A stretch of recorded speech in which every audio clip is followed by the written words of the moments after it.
Please note that Councillor Carlson asked to be excused. Open for visitor comments. State your name, please, and make sure your mic's on there. A little button. Push the button. Down below. Oh, down below. This one. There you go. There you go. My mic is on. My name is Dennis Hills. I'm with the St. Helens Lawn Club. We're an organization that we rent a building from you on at 215 North 6th. We serve the recovery community. And in doing so, we deal with clients from community mental health, from Pathways, drug rehabilitation program in St. Helens, drug court. Medicine Wheel is also drug and alcohol related, sends their clients to the lower club. Transition housing at Columbia County Jail, whose clients cannot be in the building during the day, are sent up to the Lano Club because it's a safe place for people in recovery from alcohol and drug addiction. I would like in the future to come in here and explain what all we have done. We have leased that building from you since 2012, May of 2012. And we have put in a lot of time, effort, and money into that building. We are grateful to the city for allowing us to rent it for $250 a month, which goes a long ways towards helping us because we are strictly volunteer and donation driven. The last few months, starting in June, we invested about $2,000 into landscaping up and around that building. We did not anticipate 80 days of hot weather. Our water bill is growing drastically because of our need to keep the landscaping. It's newly sod, we put sod in, flowers all over the place. We're trying to keep them alive through the summer. And what I'm here today is to ask if we could get a credit on our water bill, which we're paying $400 a month, almost $400 a month for water, because of the water that was necessary to keep the landscaping alive. And I'm asking if we could have at least perhaps a $250 credit against our last few months' water bill, because in reality we're spending it to keep City of St. Helens property looking halfway decent. And like I said, we're volunteer, donation driven. We don't get a lot of donations. Our clientele did not show up with money in their pocket. So, and that would be my request to you today. We do serve the community in a number of ways. And we'd appreciate it if you would grant us that favor. Thank you. Thank you, and I'll ask to deliberate about this issue when it comes time to our reports. Sure. Thank you. I have a question. Was that $400 a month or $400 on the bill? The bill. So it was for 2 months. Yes. Thank you. And you were asking for $250. We have 2 months. The bills are almost, they're $386, over $350 a piece each for 4 months.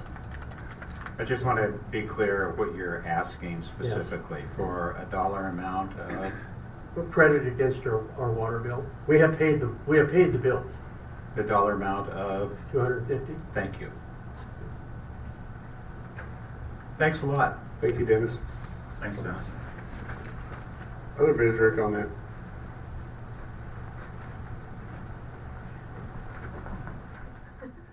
The familiar faces here. I'm Les Waters, and Let's you can have to hit the mic. again. We'll just keep it on. Yeah. It's not on yet. You can see the red light. There you go. Okay, now you can hear me.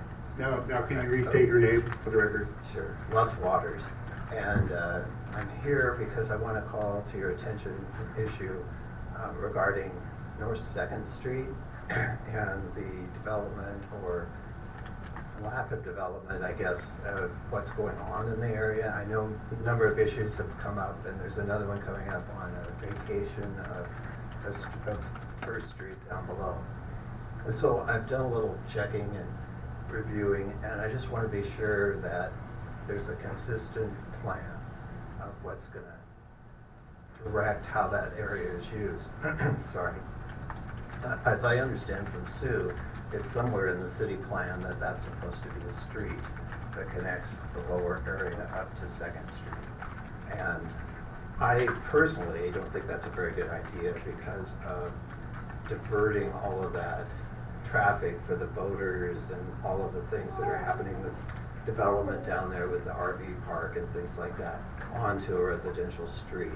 So if that is in fact the policy, I'd like at some point for that to be revisited as well as an evaluation of that entire area since there's been a lot of activity down there. And I'm not sure it's consistent with how a neighborhood should be allowed to evolve and impact the local residents that have been there for some time. So I'm not asking for any decision, I'm just hoping that at some point it could be a consideration as these things come forward. I understand the request to vacate that may be coming soon, so that might be a trigger. What piece of property do you mean on Second Street? Well, are you familiar with where I think it's the Thanksgiving House is? Is that the wrong name? Anyway, where there used to be a footbridge across the gulch there to get from Second Street up to Wyatt Street. So that was filled in years ago. Then at some point they put in a stormwater system through there, and then they filled in that whole area with a lot of debris, which was probably ill-advised, but that was a decision made long ago. So when they had to do a repair of the stormwater line, they had to remove a lot of that material. Since then, they've been refilling with material that they've excavated down below for William Wygant's triplex, I think it is. So when I inquired about that and how all of this was operating, that's when I kind of discovered a little bit more. But prior to that, I also thought it wasn't a good idea. If you've been downtown during when they're down here fishing or whatever, those trucks can be really loud when they're pulling their boats out. And they aren't always at another time. My suggestion or recommendation, if you actually want that, is that having an access from down there for emergency purposes is probably a very good idea, maybe even for biking. But to have it be a regular route for exiting the riverfront is not good for the neighborhood.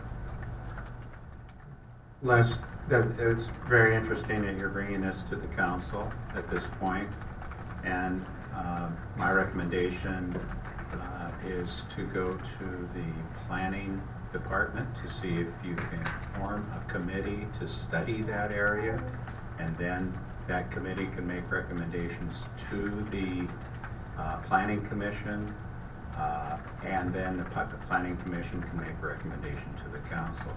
And so I think it's important to involve the citizens and the citizens that are involved in that particular neighborhood in particular. So I would kind of follow that pattern, if you could, is to tune into the planning commission, see how they feel about that area. Unfortunately, we don't have our council person who oversees the planning department, Ginny Carlson, here today. Okay. Well, I can follow up on that. My main purpose was to make you aware that it's an issue I think that deserves a little more attention. Thank All right. Appreciate it. Thank you, Les. Other visitor comment?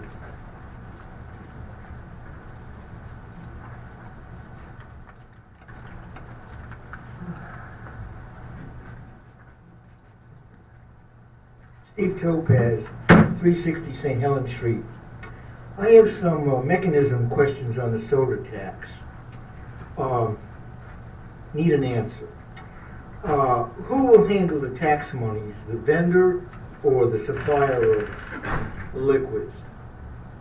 Yield to Matt. Can we Yeah, yield to Matt? yeah, Yeah. Neil's Matt. The soda tax is a tax that is put on the distributors that bring sugar-sweetened beverages into the city. Okay. Will this collector of taxes, will they be paid for collecting the tax money, or is it an added cost to them? No, the collection service that the city council would have to go through a process to choose, the one that collects most of the other soda taxes revenue around the country is a company called Muni Services that does a number of other collections, and they charge a 2% fee of whatever is collected. Okay, so you have a contractor to collect. Correct. Okay. Does the city have the power to have these people collect tax fees since they're not in our district? Yes. And will it be illegal for people to bring in tax fluids, if you would, into the city? No. Okay. And will this tax be based on the calorie amount of the fluids? The tax is based on the number of ounces in a sugar sweetened beverage. Like a 20-ounce would be based a penny or 2 pennies on the ounces. For places like restaurants that buy kind of bag and boxes of just the syrup, the tax amount is on how much ounces that syrup can create. So we're talking about any sugar drink with carbonation. Generally speaking. So if it's a fluid that is diet fluid which has no sugar, that's not taxed. That is correct. That would be a topic of discussion for the city council if they wanted to include diet soda or not. There are cities who have done it both ways. One of the problems is there's some recent medical work that says people who drink non-sugar or diet fluids have a higher percentage of diabetes than people who drink sugar solutions. So we're talking about fluids that have sugar in them, which I assume would also include beer and sparkling wines as well as sodas. Beer would not be included because that is already excise taxed by the state. How about, so anything that has a prior tax on it is not taxed? Correct. That would be something like beer. Milk would be something that is not taxed. Where there's no carbonation in Correct. milk? Correct. Okay, the last question is, who verifies that the stuff being sold on the shelves has been bought through a certified vendor? That would be the responsibility of Muni Services, the third party that is in charge of collecting and enforcement. So that goes back to the contractor. Correct. Thank you. Okay, I'm gonna jump ahead and we'll come back to visitor comments. I need to get Gretchen up here because she's got a appointment. Thanks for accommodating me. I have Yes. a program back at the library later this afternoon. Okay, so, yay, thanks, Crystal. Okay, hi. I'm Gretchen Kolderup. I'm the youth librarian at the St. Helens Public Library, and you might remember me from when I visited you this spring to talk about our new robots and MakerFest, and those both went really well. We had over 100 people come to that event. And then we had a really successful summer as well. We did programs for the whole summer long, and we had over 600 babies and kids and teens sign up for the Summer Library Challenge, and then we had over 1,500 people show up to the events that we held over the summer. So we're feeling good about things at the library. And now I'm back, and this time I'm representing an entire team of people who have spent the last 6 months working on this proposal, which is tied to a part of the library's strategic plan. So Crystal, if you'll go to the next slide, I will give you guys a little bit of background. Our strategic planning process happened largely over 2016, and it involved a lot of input from the community through focus groups and a day-long retreat with different members of the community and different community groups in the area. And then you all approved our strategic plan back in February. Shortly after that, we formed working groups of library staff and board members, and they were all charged with focusing on one of the year one projects in the strategic plan. And so I brought with me today the rest of the Access Working Group.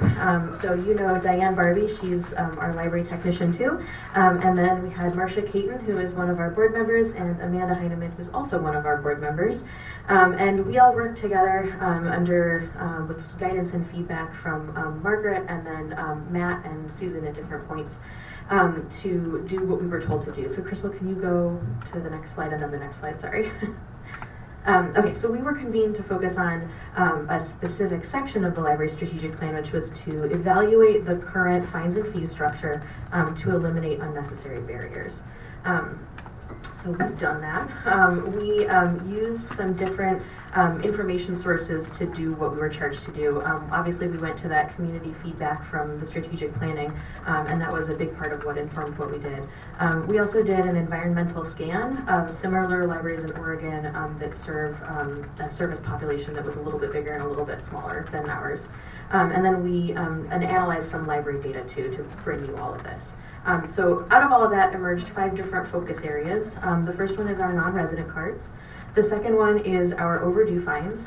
The third is fees for lost or damaged materials. The fourth is access to other libraries' collections, and then the fifth one is after-hours meeting room use. So my plan is to give you more detail on each of those and then tell you what we've come up with that we think would reduce barriers to access and make the library more accessible to people.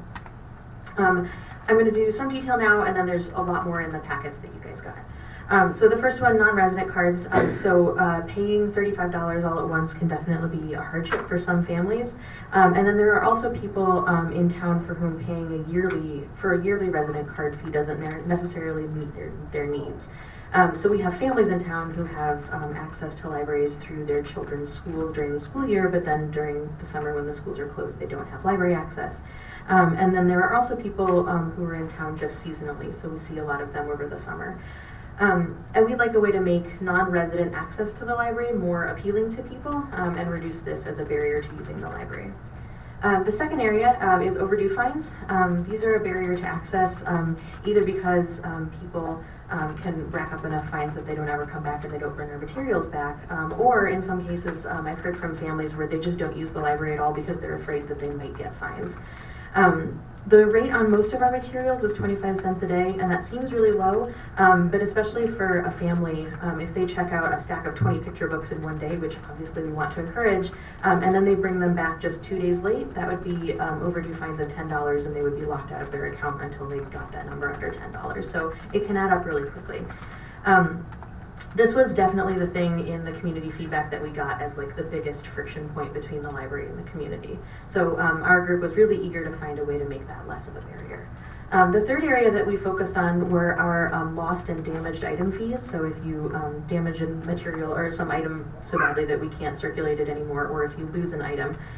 Right now, the fees that patrons have to pay were set about 20 years ago and no longer reflect the cost to the library to replace those materials. So, for example, if you were to lose a children's hardback book, we would charge you $30 for that, even though the list price of the book is $15, and we can usually get it for less than that through our vendors. We do need to account for the staff time in reordering an item and rewrapping it and replacing it and everything, and the additional processing materials, but there's no way that that gets you up to $30. So this is also a way that we lose library users. If they owe us too much, sometimes they'll just walk away and we don't see them anymore, but then we also don't see those items come back anymore, and so then we have to spend library funds on replacing those items. The fourth focus area was access to other libraries. So in daily interactions at the desk, as well as the strategic planning feedback that we got, we heard from community members that they want to be able to use their St. Helens library card somewhere else, whether it's at Scappoose or somewhere else in Oregon. This is available in some places, so Washington County and Multnomah County all have just multiple libraries within the county that you can borrow from. Especially as more residents move to St. Helens, they're going to be expecting that their library card will get them more than just their local library. So this maybe is less of a barrier and more of an interest among our users in expanding the access that we already have. And then finally, after hours meeting room use, so community members want to be able to use the Columbia Center meeting rooms, which the library administers outside of the normal library operating hours. And right now we don't have the staffing to be able to cover that, and so it's kind of, every once in a while someone was going to be in the building late anyway, and we might be able to accommodate them. But it's such a beautiful building that we'd really like to be able to expand who can use it. So those were the 5 areas that we focused on. Let's see. So I'm going to walk you now through things that we would like to propose to you guys as ways to improve access. So first up was non-resident cards. we would like to reintroduce quarterly payments on the non-resident cards. It's something that the city did roughly between 2003 and 2007, and it reduces the barrier to joining as a non-resident. For people who only 3 months of access makes sense, like our summer families, this is a great way for them to be able to get library access for at least part of the year. And for people for whom $35 all at once is a lot, this is a chance for them to be able to pay for library access in smaller chunks. It may result in a small increase in non-resident card fee because we'll get those families that only want to use it seasonally. But most importantly, I think it'll make the library feel more welcoming and accessible in our community. The second thing is that we are recommending eliminating overdue fines on all youth materials, so children's materials and teen materials. Overdue fines, like I said, are one of the biggest friction points between the community and the library. And we want to raise the next generation of readers at the library, and overdue fines make that more difficult. It's a growing trend nationally. Public libraries in Nashville and Cleveland and Milwaukee and Philadelphia and Cleveland Cincinnati have all done it. But then more locally, the Fort Vancouver Regional Library and Multnomah and Washington counties have done this recently. And as people move from these areas to St. Helens, this is something that they're going to expect from their libraries. The idea behind overdue fines is that we want to incentivize the timely return of our materials, and if you can't do that, you get fined. So there might be a concern that if we were to eliminate overdue fines on children's and teen materials, that people just aren't going to bring things back.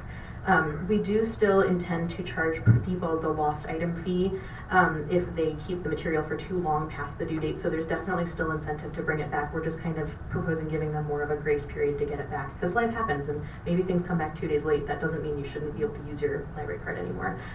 And as part of the research that our working group did on this issue, I talked to the head of access services at Multnomah County about how this change went for them, because they did it about a year ago.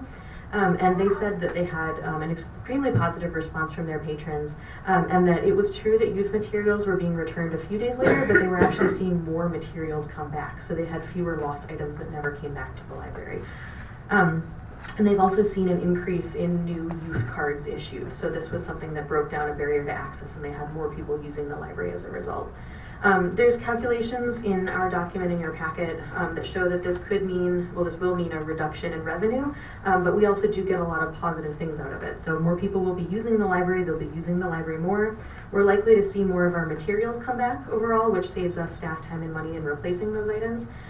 We'll spend less staff time in collecting overdue fines and have fewer unpleasant interactions with people at the library when they show up and realize they have fines they didn't know they had.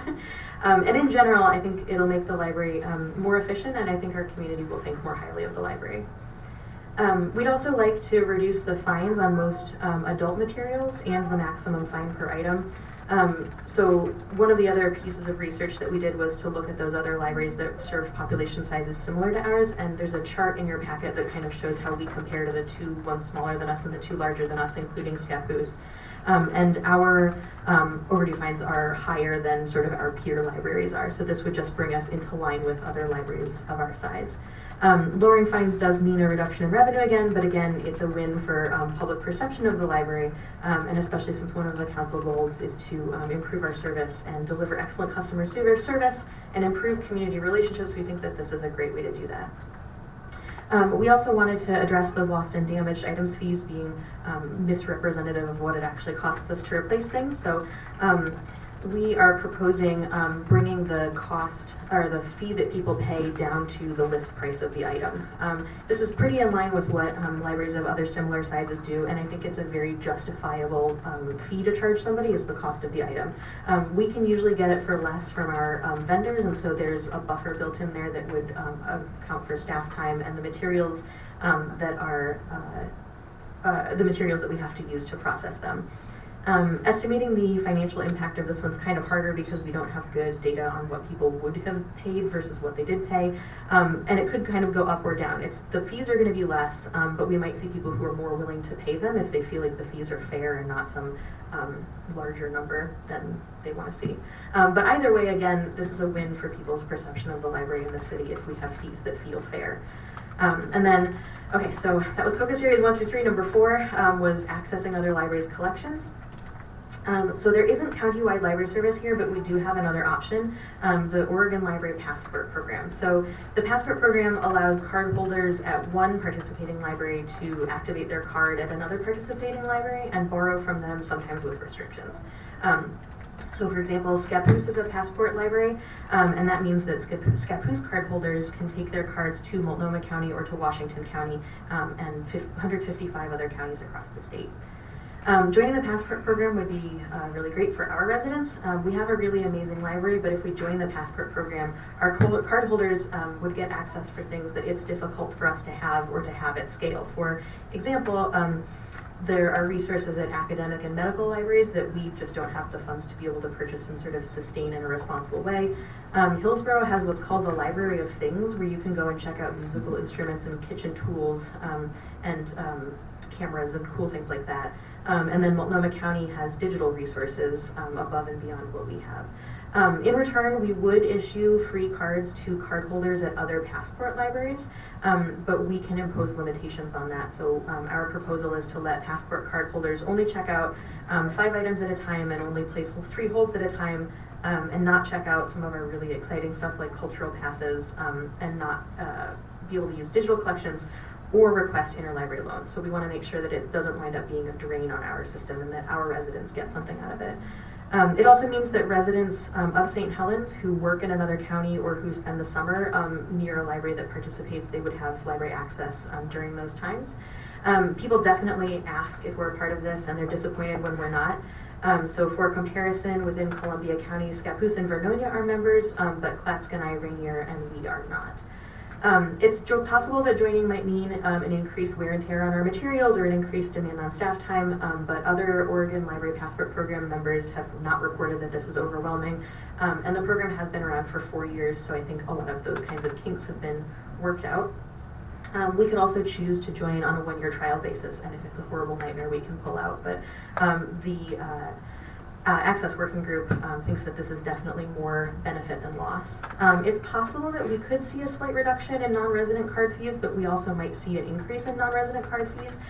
There are a lot of people in Columbia County who don't have tax-supported library service at all, and if they know that they can get a non-resident card fee from us, or a non-resident card from us, and not just have access to our collections, but have access to collections across the state, that might make that $35 a year or possibly $10 for 3 months seem more appealing.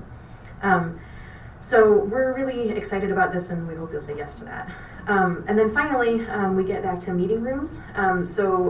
We recommend making meeting rooms available outside of normal library hours, but charging a fee of $45 an hour, and making sure that we only say yes if staff are voluntarily available during that time. So the additional staff hours would be to cover somebody working extra hours or somebody picking up comp time, and the $45 an hour rate represents the maximum cost to the library. So it's a fully burdened Step 5 librarian 1. Most staff members wouldn't actually be paid that much, so we're definitely covering ourselves in that case. And we may not always be able to accommodate people's requests, but it makes after hours possibilities a possibility. So finally, I was just going to recap the things that we looked at. So our 5 focus areas were non-resident cards, overdue fines, fees for lost or damaged materials, access to other libraries' collections, and then after-hours meeting room use. And we're hoping that the 6 things we want to do, which were reintroducing quarterly payments for non-resident card fees, eliminating overdue fines on children's and teen materials, reducing the adult overdue fines, bringing lost and damaged fees in line with what it actually costs us, joining the Passport Program, and making our meeting rooms available after hours will increase access to the library and make people feel more positively toward the library. We recommend having these changes go into effect at the start of 2018 so that we have a couple months to kind of work out the implementation and communication around that. And then if you have questions, I and my amazing working group colleagues would be happy to answer them.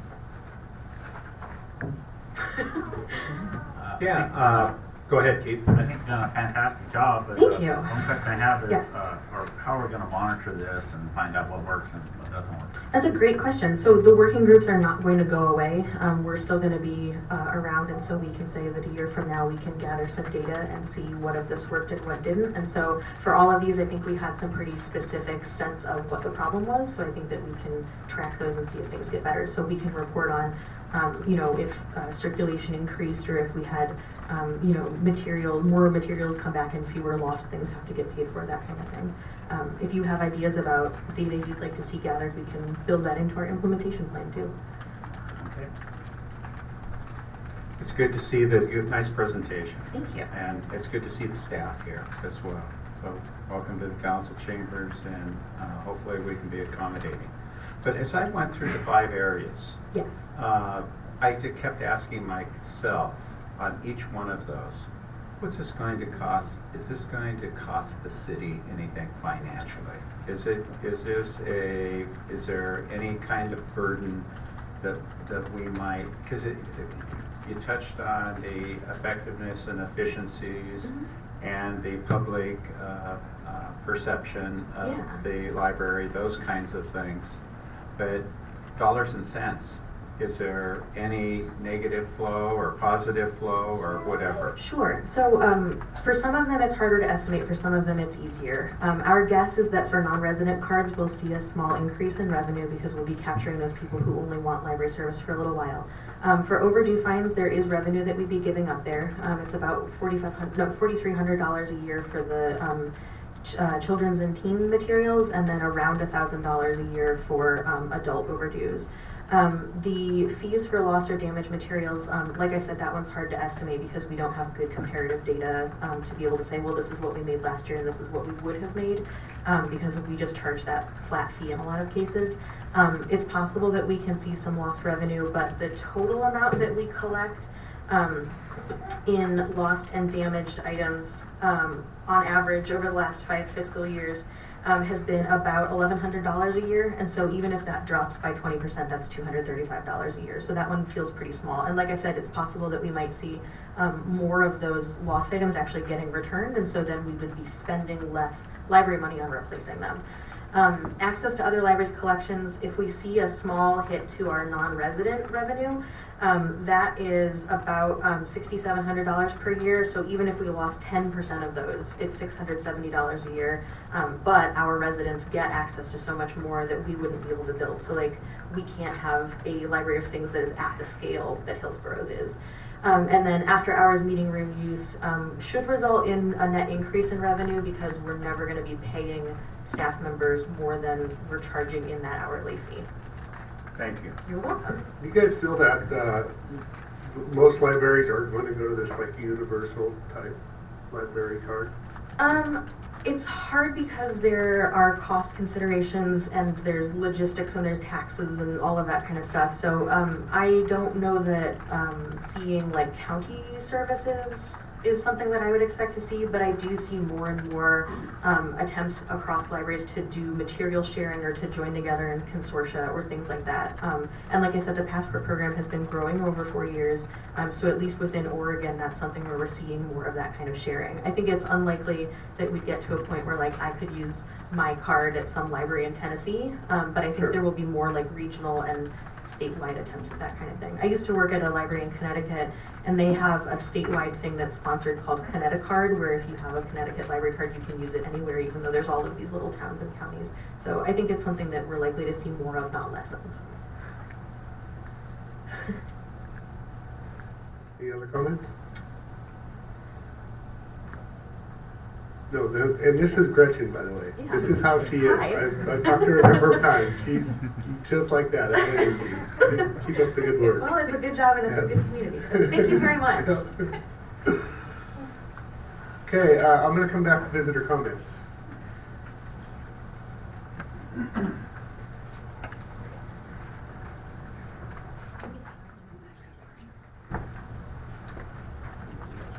Bob Johnston, building official.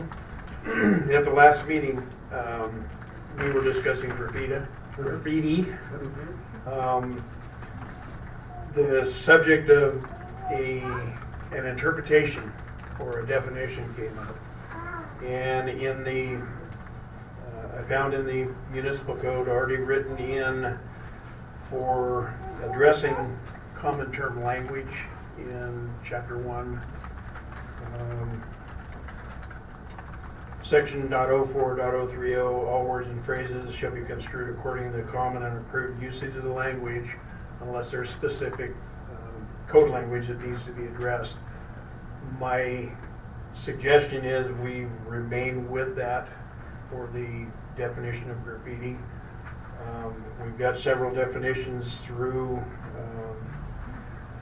Wikipedia defines it as writing and drawings of that have been scribbled, scratched, or painted illicitly on a wall or other surface within public view.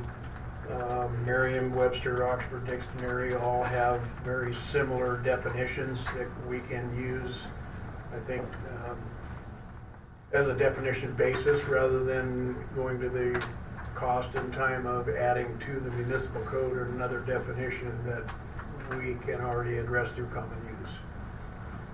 So if the council is in agreement that we can use that common definition, we won't move any further forward with Cindy Phillips of writing an ordinance and modifying the municipal code, if that's acceptable. But did I miss something? Was there any reference given to obscenity or lewd kinds of? No, that would still remain subjective review by the individual assigned to the complaint. Typically, that would be Code Enforcement Officer Hartless. And I think that it's pretty obvious that if something is offensive, that the time frame would be very short to mitigate that. Or if it was something, I'll use Kilroy as an example for those of us that remember Kilroy. That it's graffiti, but it's not offensive. Was actually a support of our U.S. troops at one point in time, for those of us that remember that. But I don't think that we can put a time frame specifically on all graffiti because some may be extremely objectionable and offensive, and others may be people would consider artwork. So I would like to remain with that ability to be subjective on a case-by-case basis when it comes to graffiti and make that determination based on common sense. I would concur with that. I think with that definition, our municipal code sufficiently addresses it. Any questions? Well, I think that's a good suggestion. It certainly opens the door then to further discussion at council level if there are problems, ongoing problems with it. Absolutely. My suggestion would be take it on a case-by-case basis if it does come up. Thank you. Thank you, Bob. Other visitor comment?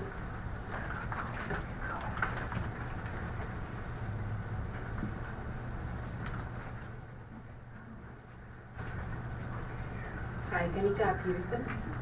No address, right? Okay. I'm here because I would like to invite the city council and all the staff and hopefully everybody here to go to the dedication of the cemetery cycle sculpture tomorrow, Thursday at 6 p.m.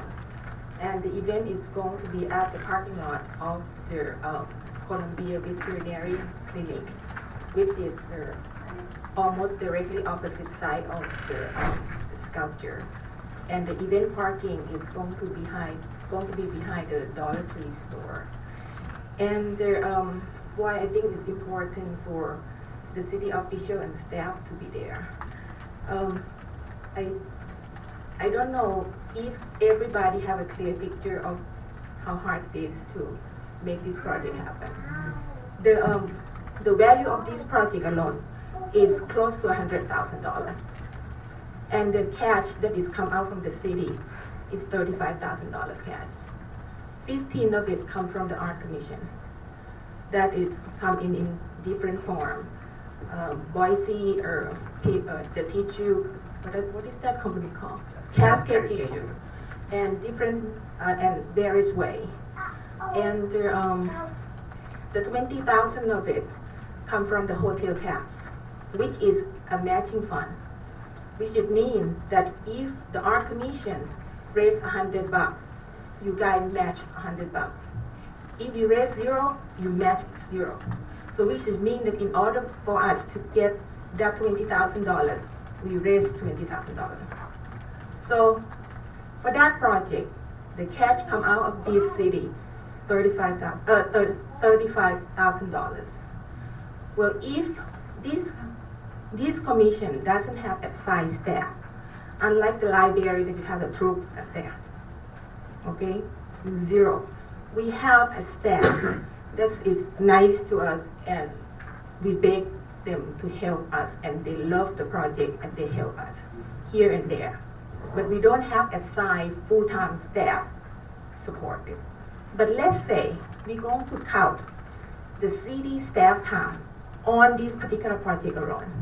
It's about $16,000, which is mean that about half of the value of the project, $50,000, is donation, in-kind, and grant. So whatever the thing that you hear on the newspaper or Facebook and all, those folk who doesn't have a clue about how, the funding of this project, I just at least want all the city councilors to have a clear picture of what this project is about. So anyway, I hope that tomorrow a lot of our donors and volunteers will be there. So I would like the city council to be there to do meet and greet, and hopefully thanks our donors and businesses and all those supporters that support the project. What we should try to do in our community is to create a culture of appreciation and working together rather than throwing mud. When somebody doing something and somebody else happen to not liking it, and it's too destructive for such a small community. And another thing, another reason that I want to be here, I'm here, is that since I asked you guys to be there to thank the donor and the volunteer, so as a volunteer, I come here to thank people as well. And one person that I really want, but he happened to not be here, is Neil Shepherd. It has been wonderful working with Neil. Neil helped this project so much. Everybody know, Margaret know, everybody know that we practically scrape every single dime trying to make this project happen. And if something that's the public works can help, we ask Neil if he can provide staff or some equipment to help. And if it's manageable, he helps. And he has been extremely helpful, and I can't ask for a better person to work with. So I hope you create, you as a city official, create this kind of work environment. The environment that staff and volunteer work together. The next person that I really want to thank is Jenny Dimshaw. She's, of course, she's with the planning. She's not with the art commission. But because of her initiative in coming up with Kickstarter campaign for this project, the art commission actually extensively reached out to the public and our community to raise funds. And when you want to raise funds and you want to sell the project, of course you tell people about the project. So this project, it actually has been publicized more than any project of the art commission in the past. And with the because we raise funds to Kickstarter, is their social media platform. It's made us reach out to organizations near and far, all the way to Portland, Oregon Art Commission, and so on, to help us promote the project. So without Jenny, that's probably not going to happen. And after the project went up, there's a lot of negative comment on Facebook. And I think the part that saddened me the most is bother her. It doesn't bother me. And the part that saddened is bother her. And I hope you guys somehow cheer her up, because you really need to. I don't know, strengthen your staff for this kind of nonsense. So before, the project went up, I practically told everybody that, this project done, I'm going to quit, I'm going to resign. I'm the longest standing member of the art commission, and I just thought, the project went up, I give it 2 more months, and that's it. I'm with the commission 8 years, okay? And then, and then after this went up and all these things going on, you know what? I changed my mind. I'm going to stay with the commission until the end of the term. And you know what? If something like this come up and it make it more interesting, I may be even going to just extend and renew my term. So anyway, if you can make it tomorrow evening, I will be very happy. Thank you. Kanika. I'll take that off my report. Thank you for your presentation, pardon me.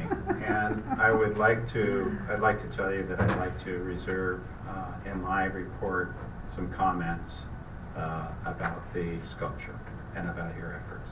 Thank you. And I'd like to thank you too. I know you did a lot of hard work into this.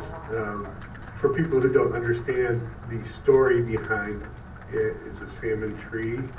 Talks about the whole evolution.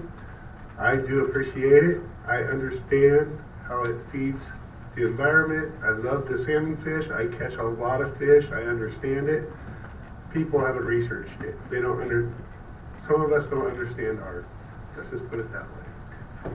So, that being said, I applaud you. I know you worked very hard on this. I watched you at your wits' end, towards the tail end, just trying to get it to finally come together. And you put in a lot of hard work, Kanika, so I applaud you. Yep. It's a little more modern than people are used to. Sure. But Now, art is different to each No, person. I think no. yeah, I think now would be a good time for me to kind of weigh in on this as well. Ironically, those gateway sculptures are placed on the bridges and over waterways coming into our community, one on Milton Creek and one on McNulty Creek. I grew up on the North Fork of the McNulty Creek. It's the drainage that starts in Asbury Acres and off of Kapler Road and runs through a wetland of property through the old Asbury property, through the Clark property, and then through the Morton property. And the Morton property at that time was 100 acres of canyon land that I crawled that creek on my hands and knees and would go all the way up to the Asbury property with some friends who lived in that area, Paul Fix, David Cole, when we were kids. What did we find? We found a lot of sticks and a lot of mud and a lot of evidence from this is where life is. This is what where life exists and where fish habitat start. So, piggybacking with what our mayor said about he understands the significance of the tree and the salmon, and that's what this is about. So, of course, on your first pass by, going past the bridge for our residents, we might not get it. But the more we communicate about it, and the more we talk about it, then the more effective it becomes. And it also sets a precedent for other sculptures that can work through our riverfront district as well, because we are a water town. So I get it. I studied art all my life, and not all my life, my entire career. So I appreciate your efforts and all efforts, Jen, everyone's effort in spearheading this. Be tough. Okay. So my question is, to the council, who's gonna be there? I've already got, I'm gonna be at the town hall meeting tomorrow. Okay. As many of you understand, Susan Bonamichi's gonna be in town. Right. And that was I planned a long already sent time my ago. regrets Yeah. to that. I'm going to be at the Bonamici meeting from 5:15 till 6 o'clock. I think we have a group meeting there at that time. Mhm. And then I will head off down to the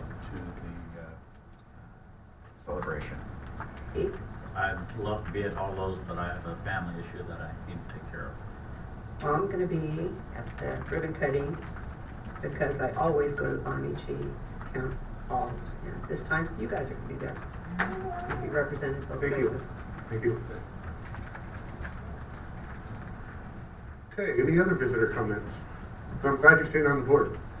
I just thought of something I wanted to tell you all, and you may know this already. Al Peterson, 101 St. Helens Street. In the light of the discussion, you may run into folks who have their own opinions about the artwork, but one of the first things they teach us in architecture school is there's lots of structures out there that were just panned by the public when they were first constructed. Sydney Opera House is a wonderful example of that. People of Sydney did not like it when it was constructed. The Eiffel Tower is another example. The Parisians hated it when it was first constructed. They wanted to tear it down and move it to the United States. When the World Fair was over in Paris, and they did not tear it down, they left it there. The Guggenheim Museum in New York City, another great example of a structure that was constructed and people hated it and grew to love it. Another example, which is I think the best example, which is now a symbol practically of this country, is the Vietnam War Memorial. When it was first proposed, it was a huge scandal in Washington, D.C. The senators on both sides of the aisle who did not like it were very public about not liking it. And that is now one of our most endeared structures in Washington, D.C. So if you run into folks, I hope you can educate them about things that were constructed which people began to understand and then later learned to love. The glass pyramid in the Louvre. Exactly, that's another great example. Transamerica Pyramid in San Francisco. Yeah. Thank you all. Any other visitor comments?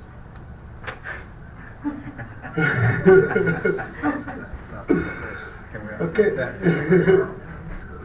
That's so cute. For those of you who can't see on camera, there's a little kid just crashed on the floor. She says thanks. We are kid friendly. Okay, Employee Length of Service Awards. I got one here for Jose Castilla. Huh? Castilleja. Castilla? Yep. Okay. Kurt Lamont, and I would like to personally give this one to Jacob Greichen for 10 years of service each.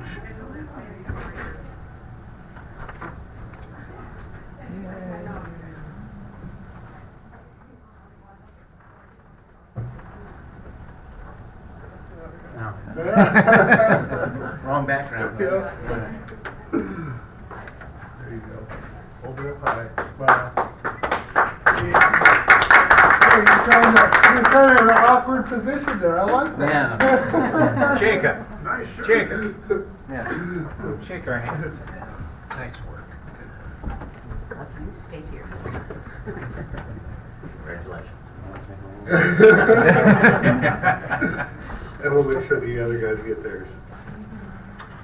Okay, request from Cheryl Gardner regarding easement on 301 South 2nd Street. I don't think she's here, Okay? Nope. but I know something about it. Okay, let's hear about it, Jacob.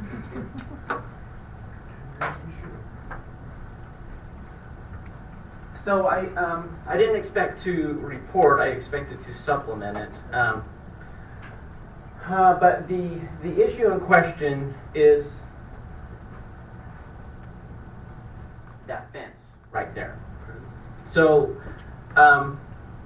right after Skip Baker retired, he applied for a street vacation to vacate some rights-of-way on Cowlitz and 3rd Street. And the right-of-way abutting that blue house there, where you see some of that landscaping, was amongst some of that right-of-way that was vacated. There was sidewalks here and there, and one of the things that we did in that vacation process is reserve a public access easement. And there are some pictures in there. So it's interesting. On one side of that fence, you have a sidewalk that ends, which is about in the middle of the fence, and then this is the side of the house.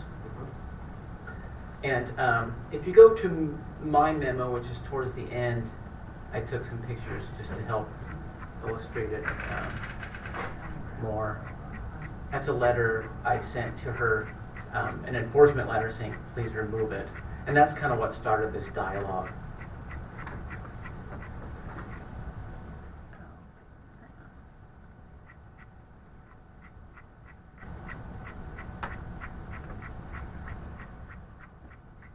In any case, so in the discussions with the property owner, we had to, she wasn't aware of that easement that was kind of buried in the ordinance. Go And back to the picture of where the sidewalk would be if there were one. Next one. Yep. it would basically come straight down that on top of the rock. Yeah, I made this 2-page memo with some pictures, which should be in there. And so what I told her, yeah, there we go. So that shows you both sides.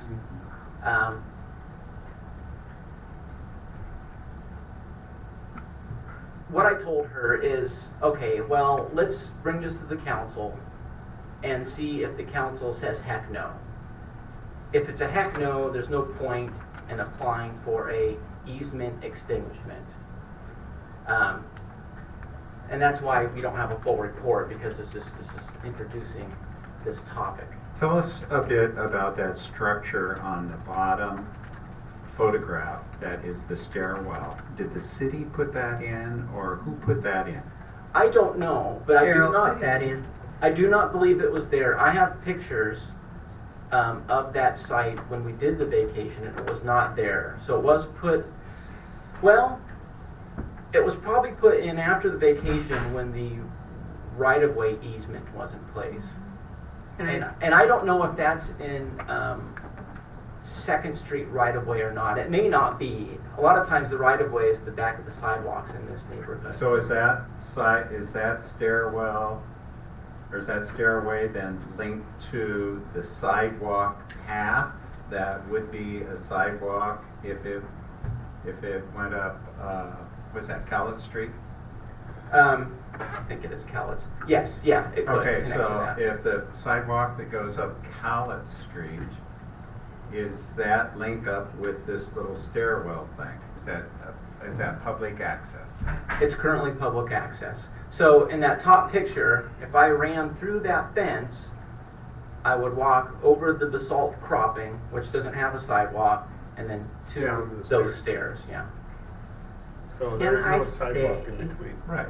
It's just, That's it. I don't have a bedrock. financial interest in this, but I live in that neighborhood and I walk in that neighborhood and nobody walks there. Nor have they ever. Everybody walks the street. Yeah. So people walk in They're not gonna, people walk in the They street don't walk and they don't use on sidewalks. that basalt. It's very uneven and it would be dangerous. Sure. That So makes sense. one of her arguments, just in discussing it with her, and I remember this during that vacation proposal, there was some kind of structure and a lot more vegetation in that area. And I remember when I was out there going, oh, that's kind of interesting. There was a hot tub there before. And so she acquired the property and cleared it out. And one of the things I would say, we have a lot of places where we have improvised walkways. Just because it's not a sidewalk doesn't mean it's a place for adequate passage. We have a lot of asphalt walkways, multi-use paths and stuff like that. And in this case, you know, you could put some asphalt down, which would flatten it out and have a passageway there. And the other thing I've thought about is that area is underutilized from a density standpoint because it is zoned apartment residential. It's predominated by single-family dwellings, and in 50 years you could have, you know, 3 times, 4 times as many dwelling units, in which case you'd have a lot more activity.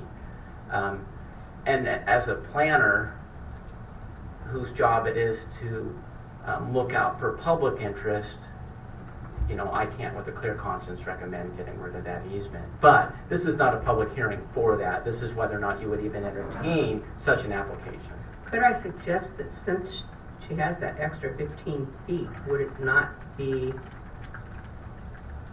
possible to just move that easement to a spot that is flatter rather than... Well, if you examine the pictures, you would see that it's not terribly flat.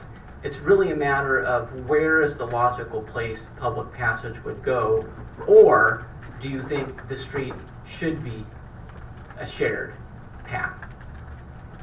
Well, it was at one time, obviously.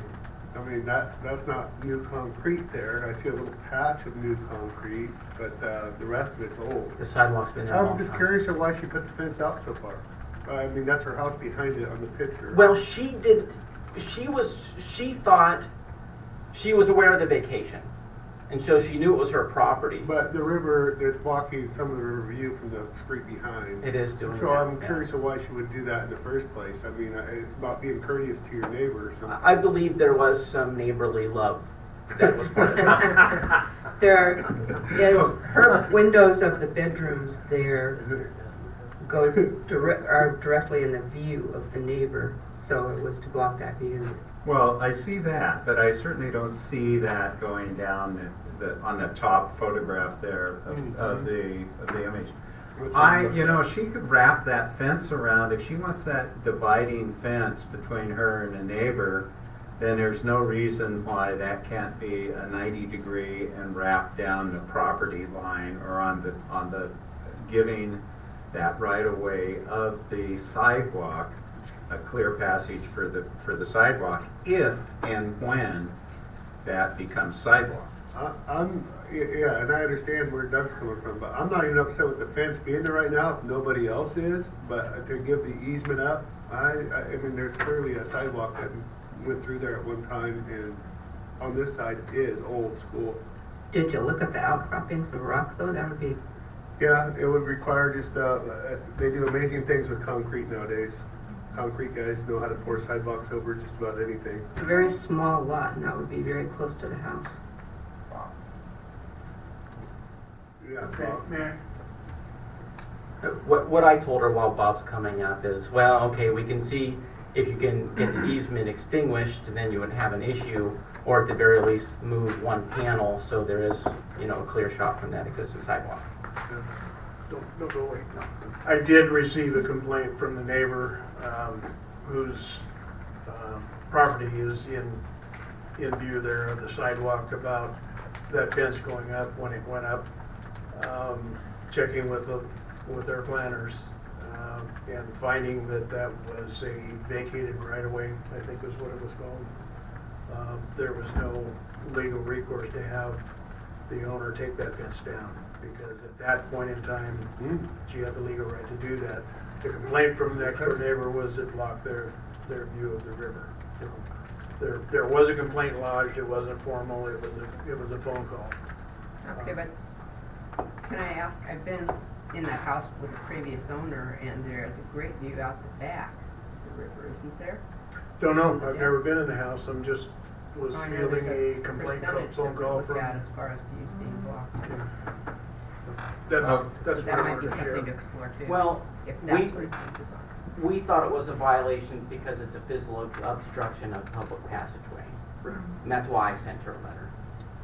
And I totally agree with that, because overseeing public works and working with public works, safety, pedestrian safety is ultimate in this town, and safe passage is extremely important. If we don't make plans for safe passage and we start ushering people out into the middle of the street because it's been done that way in that place for the last I don't know how many years, then I don't think we're making the proper safe decisions for our citizens. And this is like, what's this going to be like in 15, 20 years? How much development is going to be up there? How many people are going to be walking around?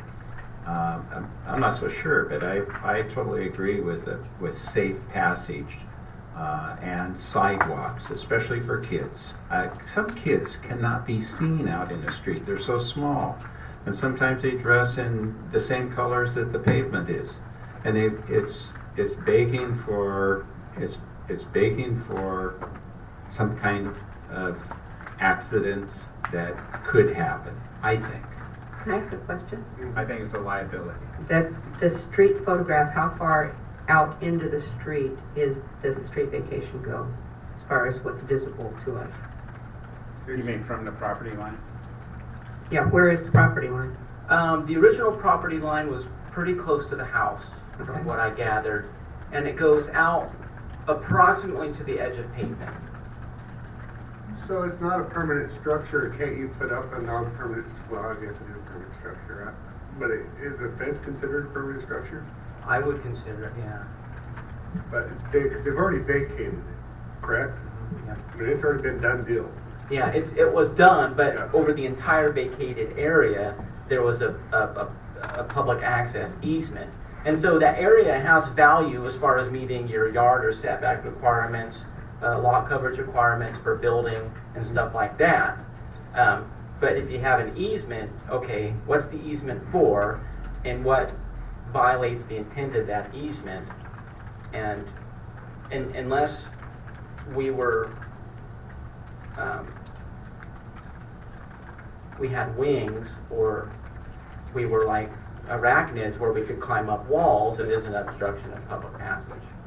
Yeah, I mean, I love what they've done with the place. They've really dressed that up. It looks beautiful. It's a Absolutely nice looking gorgeous. place, I hate to be a stickler. I know there's a sidewalk on the other side, and that should match this side. On the other side of the street, there's a sidewalk as well. Correct? Yes, on the other side of the street, there's a sidewalk. Yeah.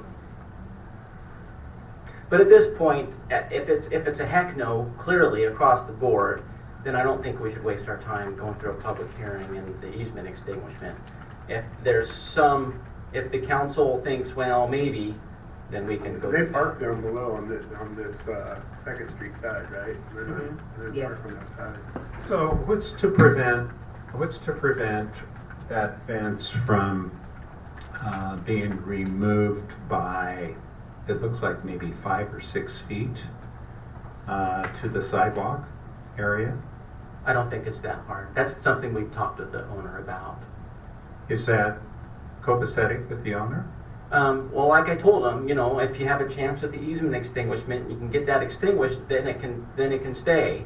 If the easement's there, I don't see how we can let the fence stay. And what I told her, well, if you removed at least one panel, so there's a straight shot from the sidewalk, Right.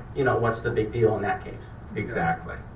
And I that's think the that would be a middle ground. win-win situation for everyone. It would be a win-win for her privacy from the neighbor. It would be a win for the city and the easement of a pedestrian passage straight through. So I think both sides would win. Do you see my point? I do.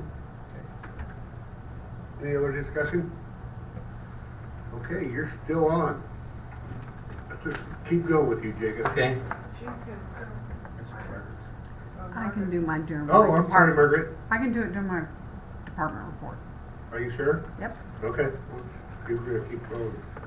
That's the next one. I don't have. You are discuss PGM. Oh, TGM grant. So we talked about the riverfront connector.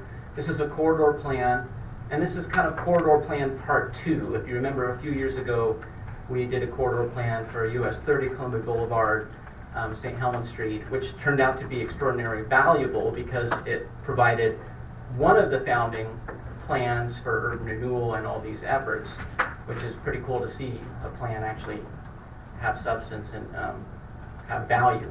So we're doing it again. And this one is in part reaction to some of the things we discovered as part of our waterfront planning, such as, well, we have some potentially problem intersections on Plymouth and Old Portland Road once this develops and we have traffic going through there. So we applied for a Transportation Growth Management grant through ODOT, approximately $200,000 value to do a corridor plan for that stretch, Plymouth, Old Portland Road, Gable, McNulty Way, a little bit of Millard. And it's basically a refinement plan to look at intersections and specific cross sections and stuff like that. So shouldn't cost the city cash. It will be just time of staff.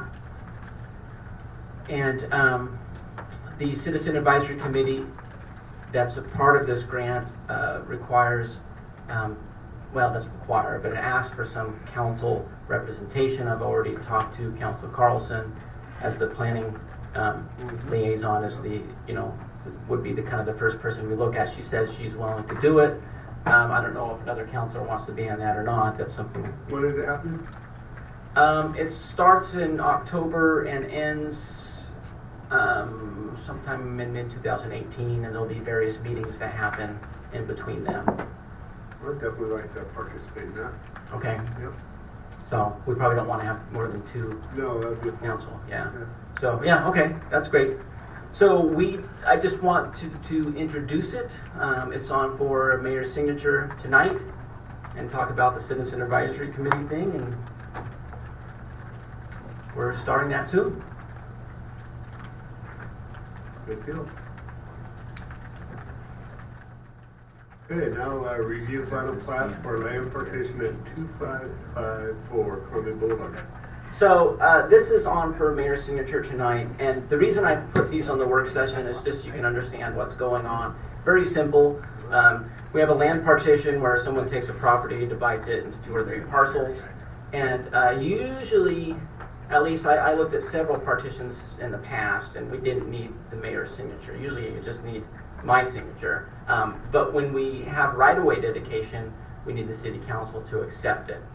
And in this case, there is approximately 10 feet of right-of-way dedication along Columbia Boulevard. The dedication is just to meet our basic standards. I just wanted you to understand why we're asking for the mayor's signature, so you're not blindsided about it tonight. So very simple, we're just following our protocol. Sure. And actually, we have an easement extinguishment hearing on the same property tonight too, so. That's both of them? That's both our hearings, or no? No, we have a zone change and then this one, they're separate matters. 6:15 and 6:45. That's pretty good. Tell myself that. So, straightforward. Any questions on that one? No? I think that is the end of Jacob. Thank you. Jacob. Okay, to discuss proposed building code amendments. We already did that, or no? We haven't. Okay, Bob Johnston. Come on down. And in your packet, I believe Kathy included what Cindy Phillips had reviewed for us for modifications to the St. Helens Municipal Code. And I think she had electronic copies of 2 different versions. One was, we're calling it the clean copy, and the other is the codified copy that will be submitted to our code revision people that actually write the code and post it online for us. So I guess I'm here to ask if there's any questions on what our proposed amendments are.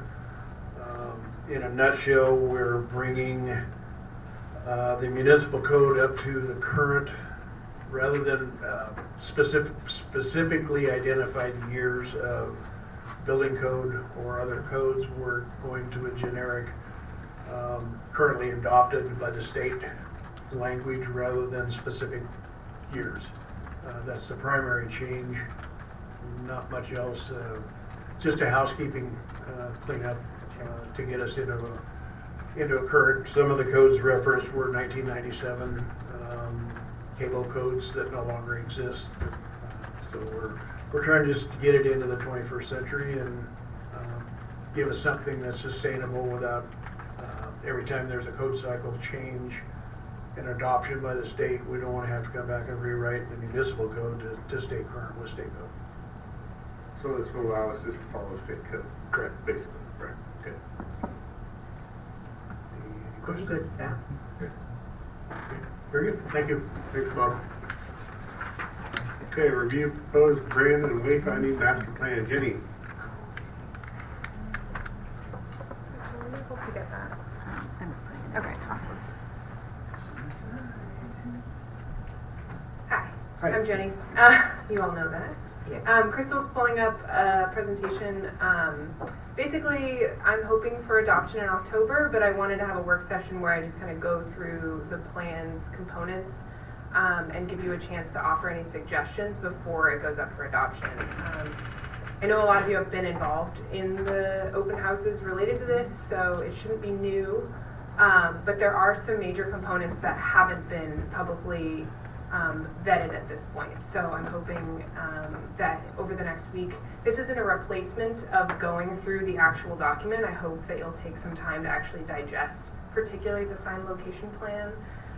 But this is just like crash course.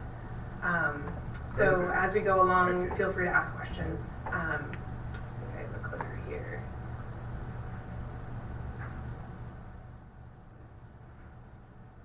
There you go. Cool. So most of you know this by now, but just since we're live, I wanted to go through the project's background. So we heard through 2015 and 2016 that there's a lack of wayfinding signage from the highway directing people to the Holton Business District and the Riverfront District. A lot of people just travel right through our community getting to the coast and don't even realize that we have a Riverfront District. So we wrote a grant and were successful in 2016 for $40,000 to Travel Oregon to develop this plan. And the corridor master plan that Jacob talked about also recommended doing a plan just like this. So the project goals are welcome visitors to St. Helens, help them discover what's here, guide them to our business districts and the historic district, and provide wayfinding for people biking, walking, or driving. So here's a little bit about the process. The formatting's a bit odd. But we kicked off this project back in February. We convened in this room with a group of stakeholders. The chamber was there, staff was there, citizens were there, the Arts and Cultural Commission had representation, Bike Ped Commission had representation, local businesses. And we did a visual identity exercise that kind of helped our consultants get a feel for the community and help develop design concepts for the signage. If you remember back in March, we presented 3 different design concepts to the community, and that was during an April 4th open house. We also did an online survey that we kept open for a month to get feedback for which preference the community preferred. And those were wood, marine, and stone. Correct, yeah, so basalt themed, wood themed, and then this like blue river type theme. Yes. And then we came back in May with a preferred design option. Overwhelmingly, the citizens liked the basalt option. And then we also talked about high priority routes. So during that May open house, the consultants received a lot of feedback about sign clutter along the highway. And so we sort of altered our priority route scope to include a stronger look at US 30. So in September and August, we did a Citizens Day presentation where we had our temporary wayfinding there set up on a tree, and we talked to people about the project. We had our design intent there if anyone wanted to look through the specifics of our signage plan. We talked to a lot of people who hadn't even heard of the plan and were just happy we were doing something. So that was great. I actually planned on bringing one of those in today, but they're pretty large and it almost touches the ceiling. So I was like, I don't want to bring that in. If you want to see them, they're going to get installed in October for Spirit of Halloween Town guests. So Roger just talked to me the other day and was wondering when that's going to happen. So we'll work with him to get those installed. And I'm hoping for adoption in October. So that's kind of the rundown so far. So here's where we get into the components. So we have the draft master plan, and here's the table of contents. So it has a good section on best practices for wayfinding, simpler is better, people are moving when they're looking through it, things like that. It also has a list of approved destinations that we actually want to navigate people to, so you can find that in chapter 4. I'd recommend looking at that, making sure we're not missing anything. And then obviously the design options. So it goes through the 3 that we had, what we narrowed it down to. So this is the preferred design.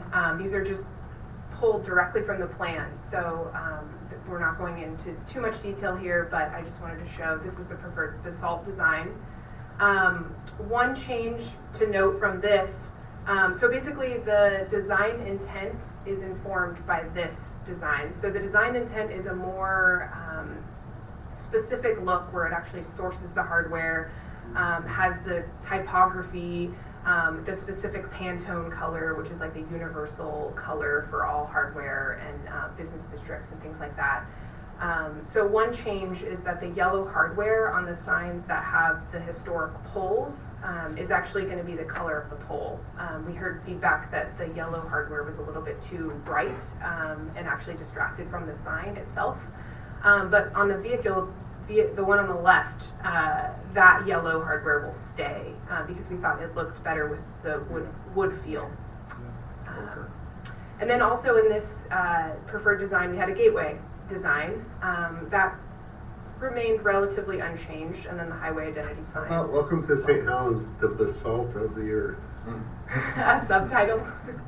Yeah, I like that. I think the basalt being on the pillars is pretty clearly basalt themed. But yeah. Okay. So here's the design intent, just a couple pullouts from what that looks like. We talked about this, so it's got the typography there, and this informs all signage, so we'll be consistent through all of our sign from here on out. We also have the district colors are listed, so the historic district is brown, the riverfront district is light blue, and the Holton Business District is a light green, and those were thoroughly vetted through the online survey and multiple open houses. So this is kind of the design intent package summary.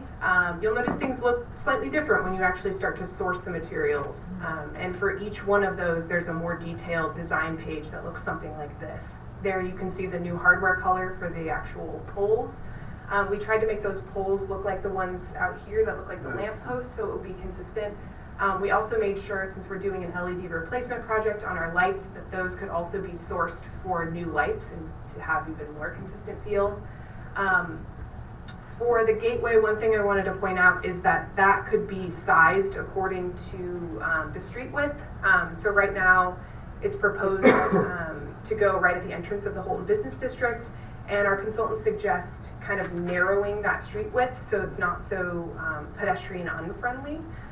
So if we do pedestrian bulb outs, obviously the actual gateway structure can be narrowed.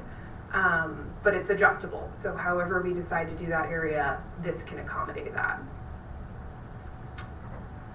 So sign placement plan. This is, if you don't have much time over the next week, this is where I would recommend really looking through the plan between now and next week.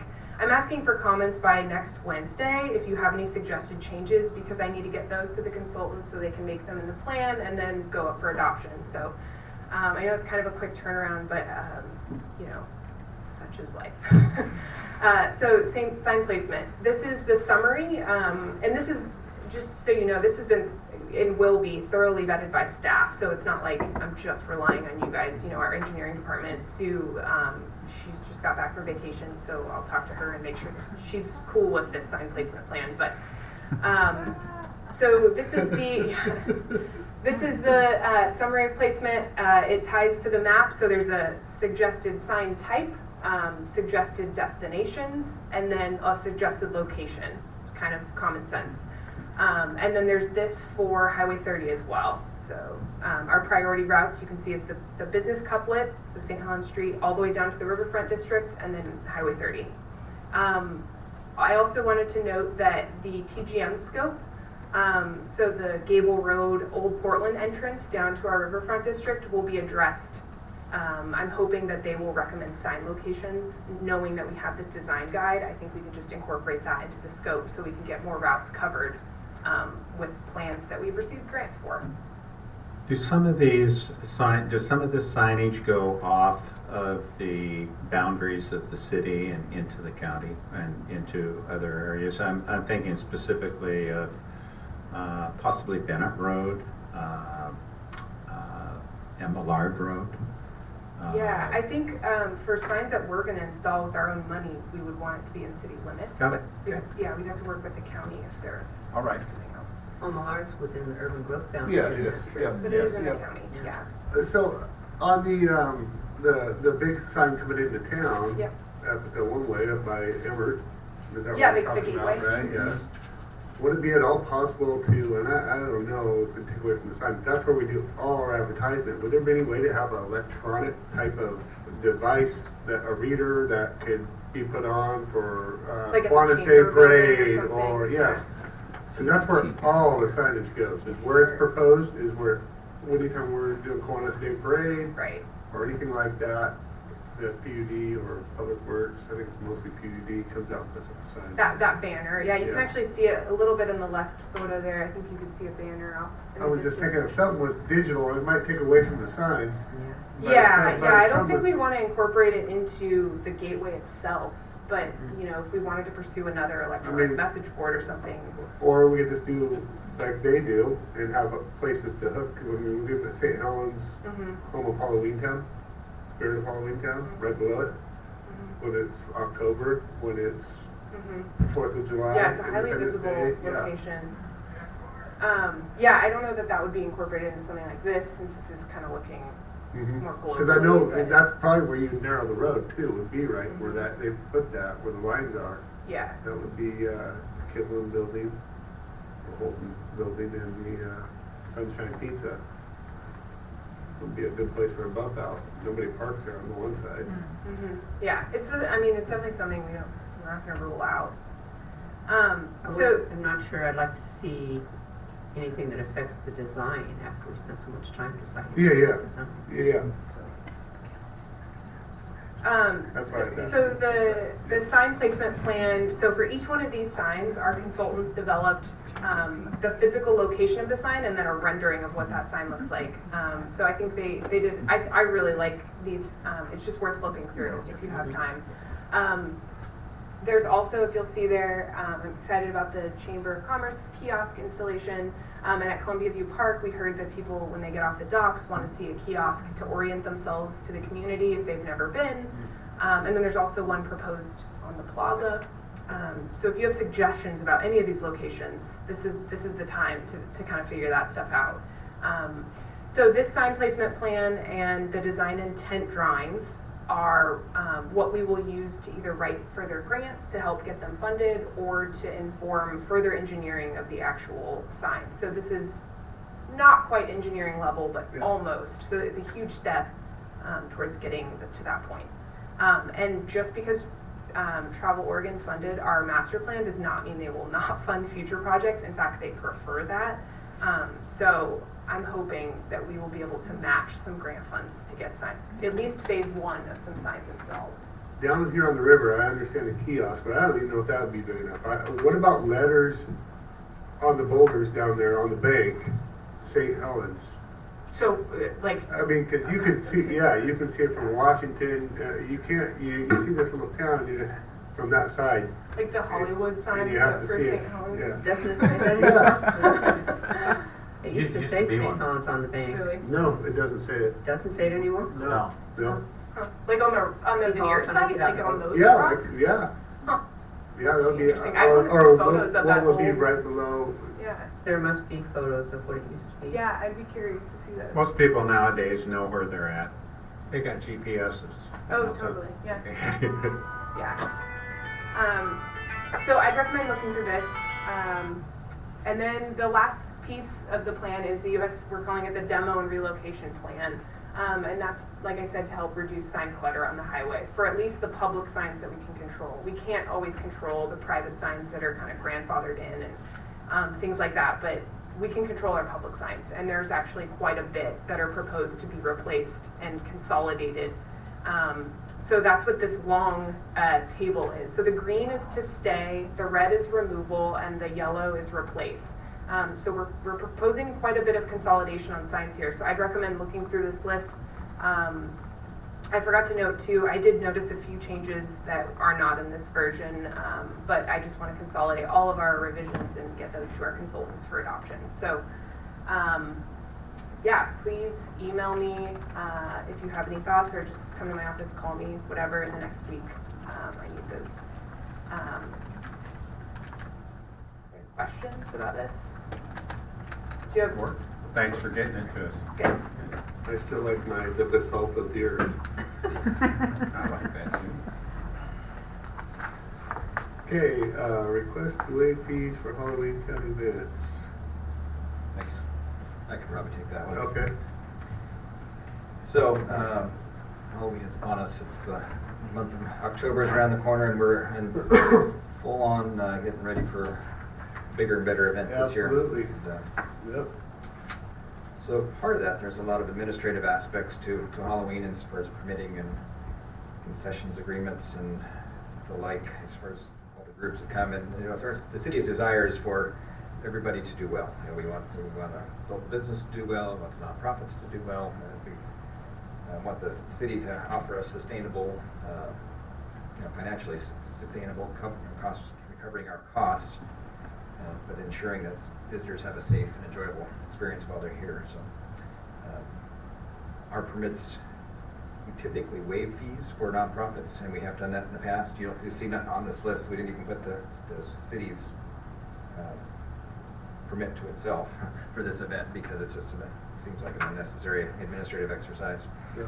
But so there's 3 permits here, one by the shoestring players, one by the chamber, one by the Rotary. They're requesting to waive permit fees. And I should note that the permit fee is relative to the expense of the city. There's a anticipation that the city has some cost recovery in that itself. So it is, that falls back on the city side of the ledger sheet of this balance of all things. Tales in the Dark is in McCormick Park. It's a $700, they're asking for a $700 waiver. The parade is $50. That's the smallest one, and the Monster Dash is $180.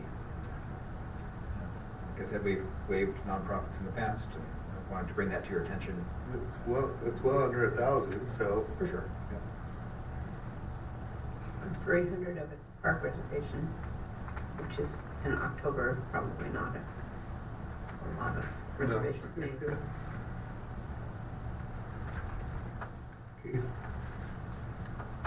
Okay. Okay. It's similar to the 13 nights. We typically bring that before the council. I didn't anticipate it to be a controversial issue. Appreciate it. It's something to be aware of. Yep. Thanks. Okay, discuss intersection of First Calais Street and First Street, St. Helens Street. I mentioned this is Keith. Is this your topic, Keith? Yes, I didn't put it on here. We were supposed to talk about it this week, or we were given Sue a couple weeks to come up with some alternatives or whatever. I've been out of the office since the last council meeting, so I haven't had a chance to look at anything. Okay. Can we look at this?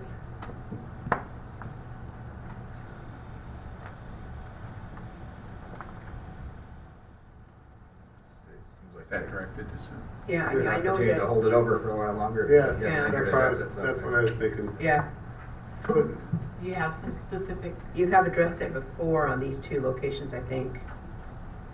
yeah, to a certain degree, more up here at St. Helens Street and First than Calais and First. So is there specific suggestions that you want to have looked into, or what? Cowlitz and I was First. looking at putting a 4-way stop at Okay. both intersections. okay, so I have looked at that.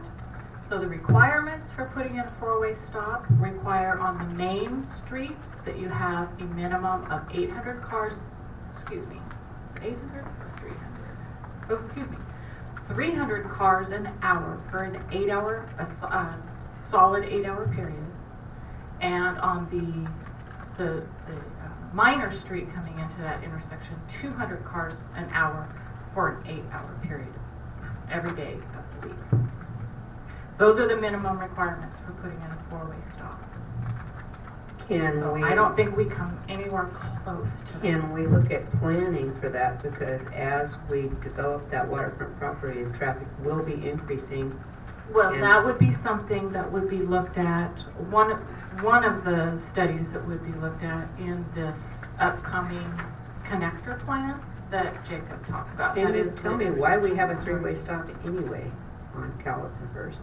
Why we have a three-way? I cannot tell you that. I'm sure it was put in decades ago. As I've mentioned before, I come through there a lot and I Yeah. see a lot of confusion there. as Yeah. to right away. More than likely, it was something that was put in when there was a lot of truck traffic coming in and out of the veneer plant down there. But I can't speak to that because it's Kinda been doesn't there make sense. ever since I can recall. So, I think maybe everybody who lives here and has driven is used to it, but we have a Right. lot of new people who Right. find it. if anything, it would probably warrant taking out that Yeah. third stop sign, just having a standard.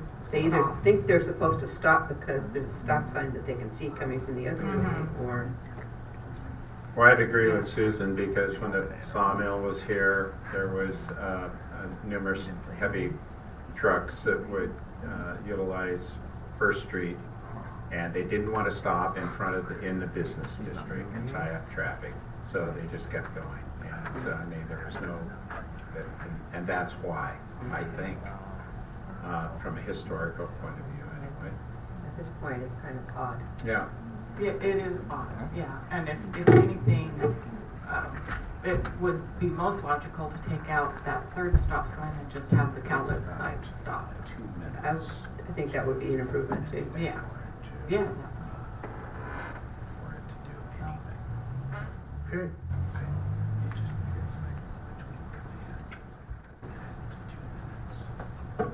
Steve? I'm done. I'm toast. Tired of talking about it. Apparently the community doesn't count, so. That's the way it is. Well, no, the community counts, Keith. It does. Well, not if we can't do it unless there's 10,000 cars down here. Well, it's 300. And 200 on the side street. We're out. Well, I think we are going to reach that when we have more And it- development down here. and it I is think it's in the future. And it definitely is something we can address on the master, you know, On the connector plan, both of those intersections are included in in this new plan, that what Jacob was just talking about, the study that's going to be done. So that would absolutely be something that we can direct them to do some further investigation in. But for us to go out and do something against the standards that we've already adopted and against state and federal standards would be putting ourselves at some sort of liability. So I would be very hesitant to recommend doing something like that without the data to back it up. And we don't have that.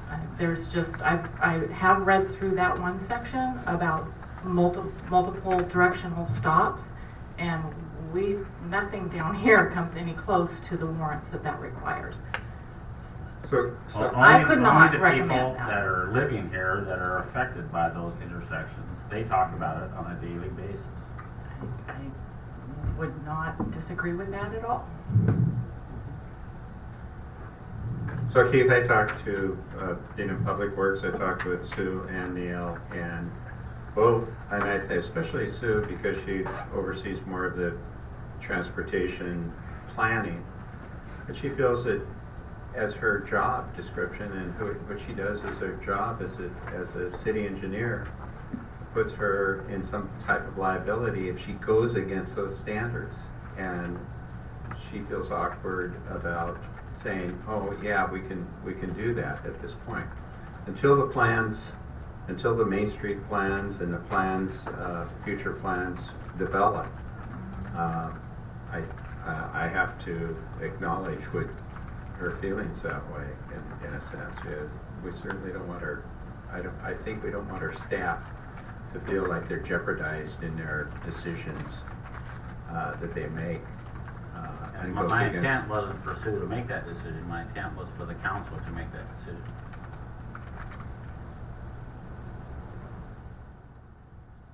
She's responsible for it as a staff person. I understand. As are we responsible.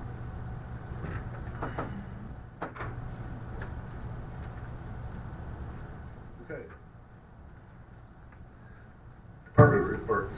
Sue. I don't have anything new to report. Okay, Margaret, I'm sorry I skipped you earlier. Hey, that's perfectly fine. We'll let Jacob just stay up there and do everything all at once. Makes sense.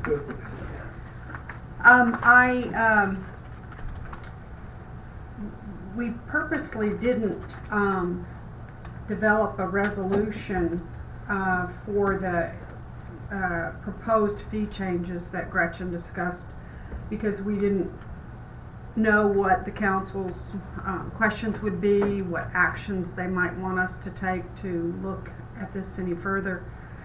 So I would like some feedback from the council, if that is something that you would do now or tonight, and let us know so we can proceed with whatever resolution to change fees that we might need to put on the agenda for next time. I'd like to see that resolution developed. Yeah, I would too. I like that, and we can go on a year basis just to see, right? We can Right. revisit this in a year. Yeah, I would include that Yeah. 1 year on the passport program too. I think it's a neat program. Okay. Well, Well we'll get- researched. Yeah, they were very hard. Yep. Well, we will put together a resolution to change the master fee schedule and have that for next time. The item that I had on the agenda has to do with a request to put an insert into the resident business license renewals, and that would be about half of the mailings that go out. And the library would supply the manpower to stuff those envelopes with an insert because we wanted to kind of refresh business owners' awareness of the fact that having a resident business license allows them to be eligible for a resident library card. And the verbiage that I suggested is there on the council action request, but what it very simply highlights a lot of the new services the library has that maybe people who Sure. haven't used the library in a long time don't realize that we have, free music that you can download and keep and all those other wonderful things like cultural passes. So we just wanted permission to create a small insert that could go in that mailer, and we would have that ready to go when the renewals go out in the middle of next month. I think also many business owners that have been continually renewing their business license aren't aware of that. Well, marketing is an ongoing challenge.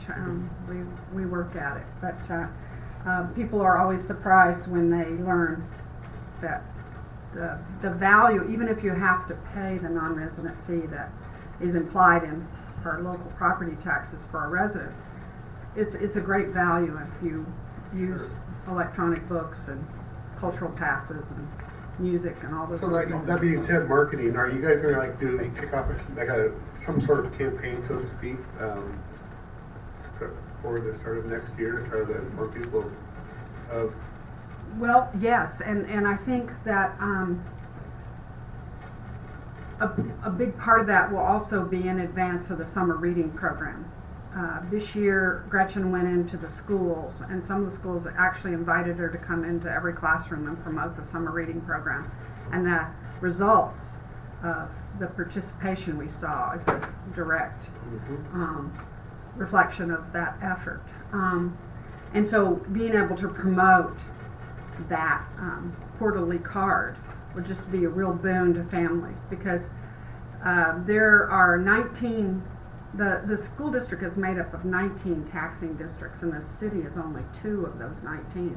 So we have a huge region of the school district that is, you know, unserved by any kind of public library. So I think that that will be just a real boost to Well, I think your families. non-resident could really go up. I mean, how many people commute to Portland? And if they find out that they can get a card here, they go to Washington County, Multnomah County, and utilize it. Yeah, it's the passport program is very popular, and we've gotten lots and lots of requests for it. So this will be exciting for our residents. The only other things that I wanted to mention, we have a new event brochure. We do one every couple of months or every quarter, depending on how many things are going on. As always, there's a lot going on. Gretchen raced back to the library to get ready for a stop motion animation workshop that she has going this afternoon. And tomorrow night, we have our first installment of our Civics for Adults program. We're really looking forward to this.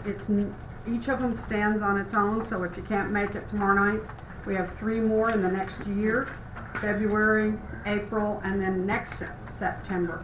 I can't encourage everybody enough to come. I think it's going to just be a really interesting program. Next week is Banned Books Week. We celebrate it every year. It's an annual event celebrating the freedom to read, highlighting the value of free and open access to information. It brings together the entire book community in shared support of the freedom to seek and express ideas, even those that are considered unpopular. So come over to the library and check out a banned book next week. I believe that's all I have for today. Thank you, Margaret. Matt? Just a couple quick things. The Violet's Villa, as you probably read in the paper, sale went through, so we did receive a check for the full amount that we said that they needed to pay. Just so people know, she did come to me and asked about it, and I said, we have to be consistent, you know, and I utilized what former mayor and you, the council, had ruled on with the PGE building. Here's a guy who's disabled, and they totally understood, so, but they did try. Can always ask. Then, just so you know, tomorrow is when Roger is going to start pulling up the carpet. We have the carpet installation that's scheduled to start next week. They're going to start in this room and work their way that way. So some of the carpet is going to go on the stage, is my understanding, outside, to be used for that. The other request that I just got from a local church was to see if, instead of just dumping the carpet of the waste, if we would be willing to give the carpet to the church. I guess there was a church that Bob discussed that does something with the carpet as far as covering something. I'm not 100% sure. He was going to get back to me and call them today, but I would assume the council would be okay with the unused carpet, instead of going to a dump, could be used for other resources locally in the community. Without a doubt, with the Bill Blanks program as well. I mean, there's so many programs in the city that could utilize this, yes. Yeah, okay. So how much time are we going to waste? Is it going to come up dead? I mean, are we going to... I hope we're not wasting a bunch of time as far as trying to save big chunks if you have to slash and cut through the hallways and corners. That I'm gonna leave that up to a conversation Okay. with Roger and his staff to do. I know we're gonna try and save a big square out of this room to go on the stage outside, but other than that, I don't make any promises to any Yeah. groups about what they're gonna receive. Sure. So. And this could be PDX carpet. Could be made. Self-sensitive? Yeah. I would be more than happy to spend my personal money to frame a square of the carpet for you if you would like. I'll present it to you at the next council meeting. On John, did you want to talk about the front of the office during your report? Carpet, whole thing? No? No? No, yeah, no, go ahead. Yeah. Go ahead, okay. So they're gonna start in this room on Monday and work all the way to the end of the entrance. Wednesday, Thursday, and Friday, they expect to be in that front lobby area.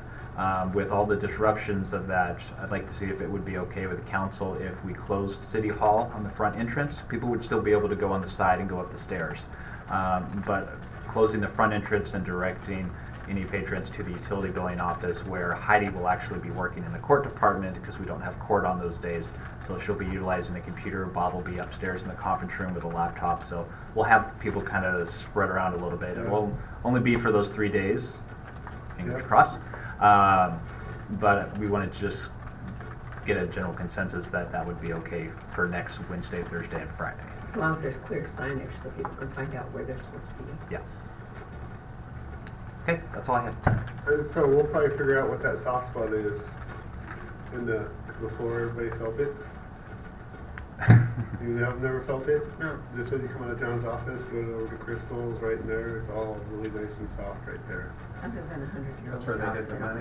That's Yeah, what the money's we're not 100% sure what we'll find when we pull out the carpet. So Roger is starting tomorrow to kind of stay on top of things and not get in the way and fix things as they come up. That's where our ants come from.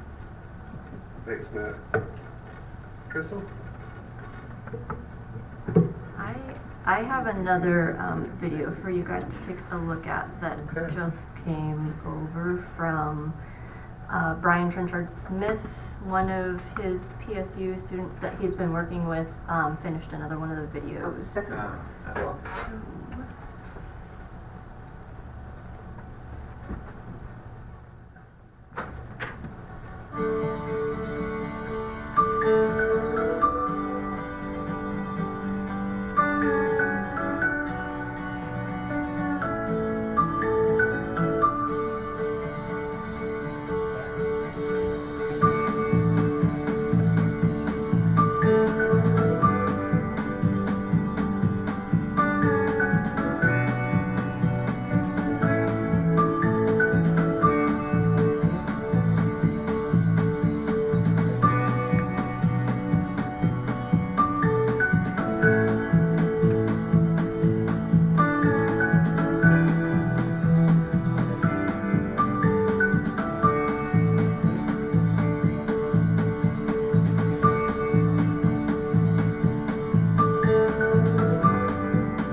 I like it.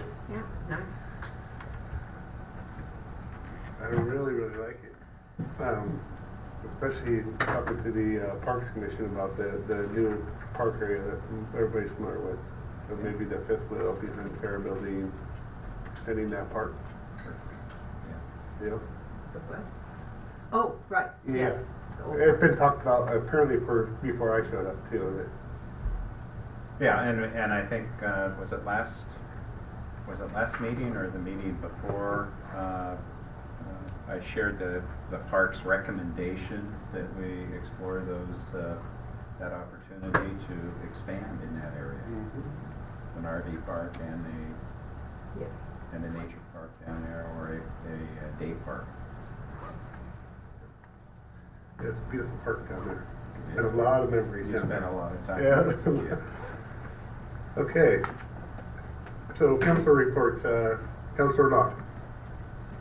I'd like to bring up, we've talked about this before, about our city docks.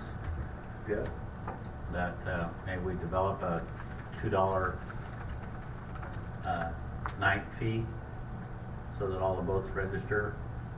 We just make a small envelope, kinda like they do down at the marina for their docks down there.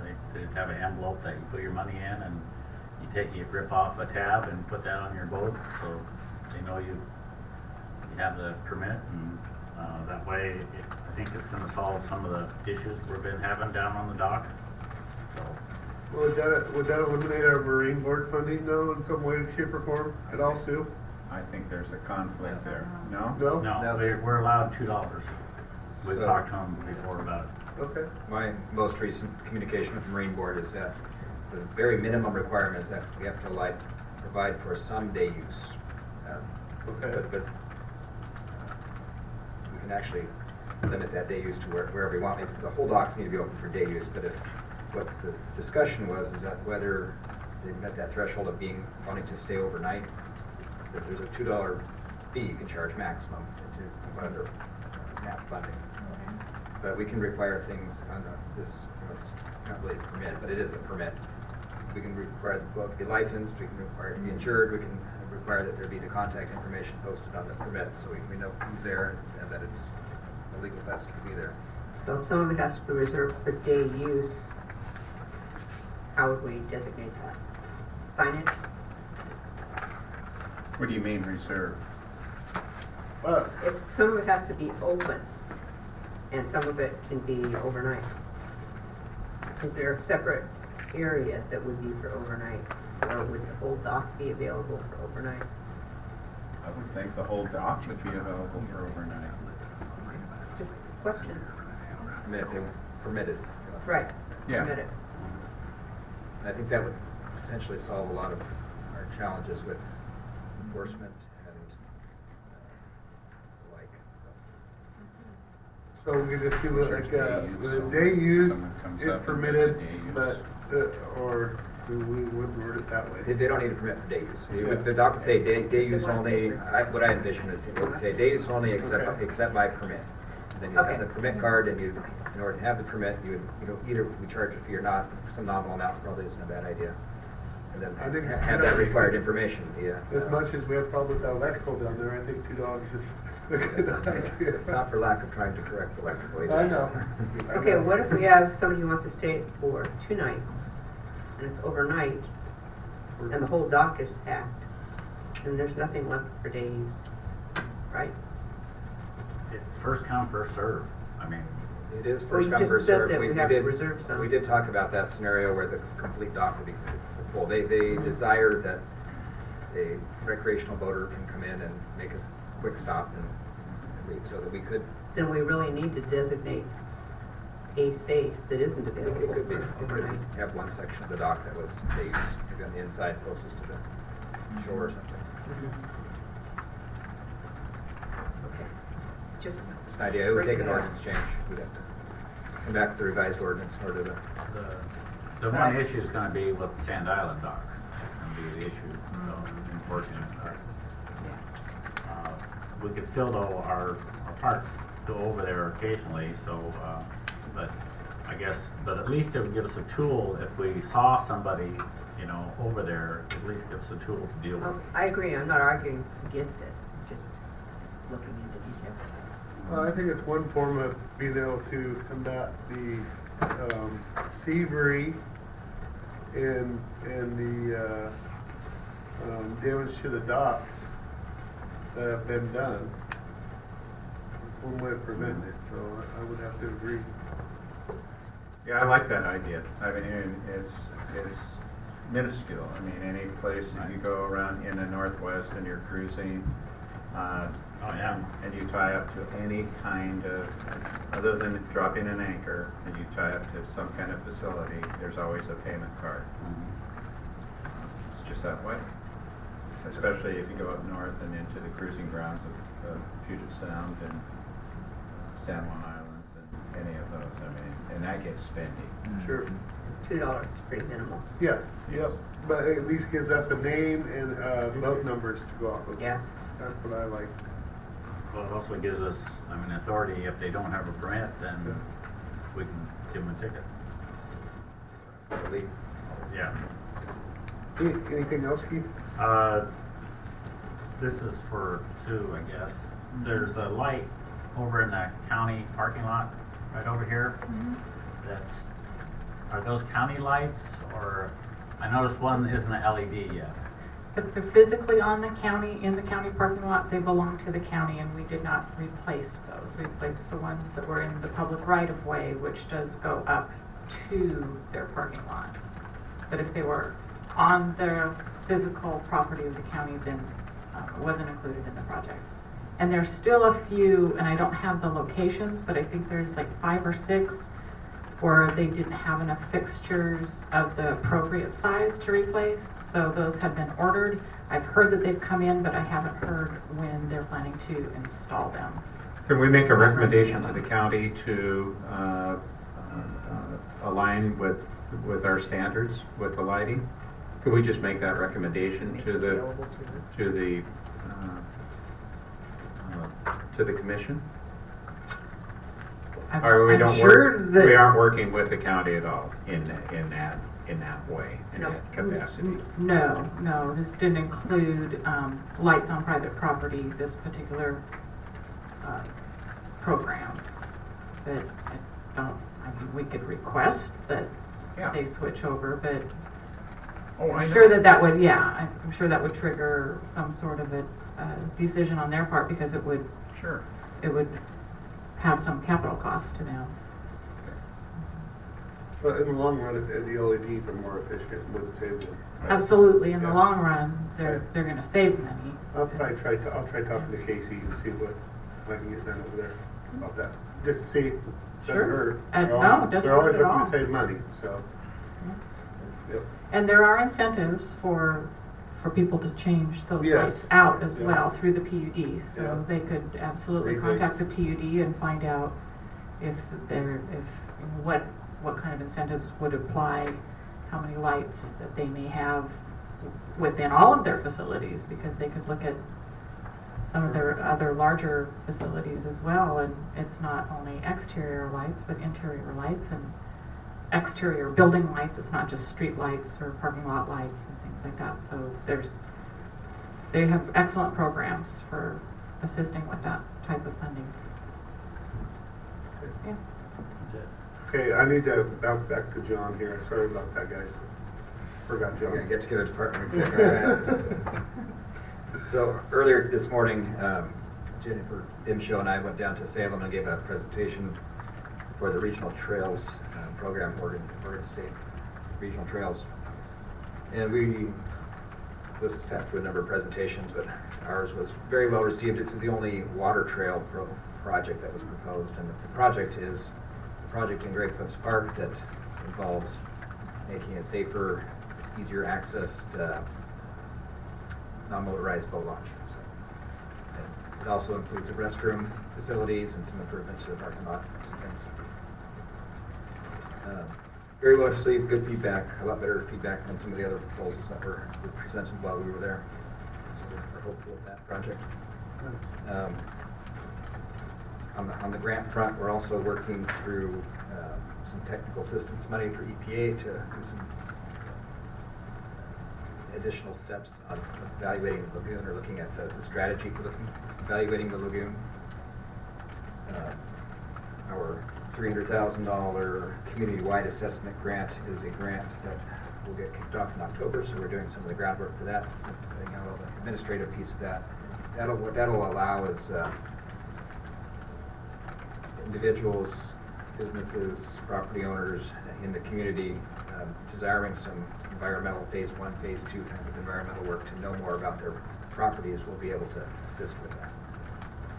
So we'll get a pot of money to help facilitate development. So as we have development in the community, it's a 3-year project, so that pool of money will be here for a number of years.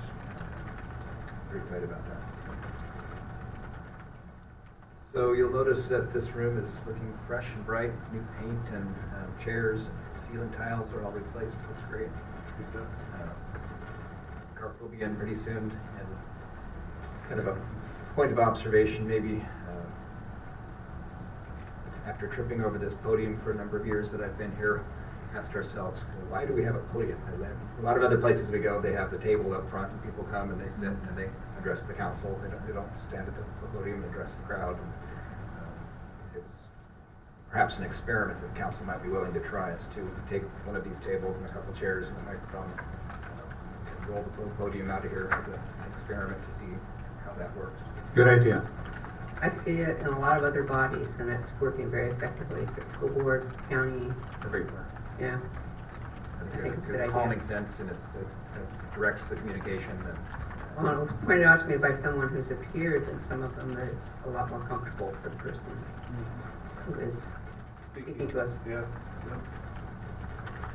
I think it was christened the Skip Baker podium when Skip was around. the soapbox. So, well, let's eliminate it.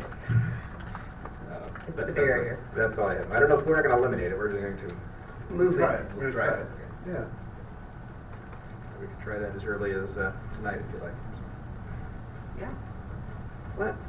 I think we can do the microphone. It might take, there's a little bit of logistics as far as a mic and communication reports. People want to do presentations. We'll try for Start tonight. experimenting. Yeah. Okay. Yeah, no guarantees. We'll see if it's possible. Other than that, we talked about Halloween. I don't know if Tina wants to share any words on that. It's a whole lot of moving parts, and we're trying to keep our arms around it. Seems like things are going really well. Thanks, John. Okay, Counselor Khan. Righty. Yeah, I don't have to invite you to the ribbon cutting because you've been invited. Tuesday's meeting of the Arts and Cultural Commission is going to be at the Columbia Center Auditorium due to the carpeting being replaced in here, and so there's been a lot of invitations to the public to participate, so you might pass that word on wherever you can. The meeting's being moved so the public can attend. The library board heard Matt's presentation on the proposed sugar drink tax this week, and there was a lively discussion. They clearly understood that it was part of our search for a solution to park maintenance and sidewalk safety, and that it's a proposal we're investigating along with others. But it was a very interesting discussion. Thank you, Matt. Saturday is the Out of Darkness Suicide Prevention Walk. Saturday at Scappoose High School from 7:30 to 11. And what they're doing is trying to raise awareness for suicide prevention. It's sponsored by the Scappoose Police Department.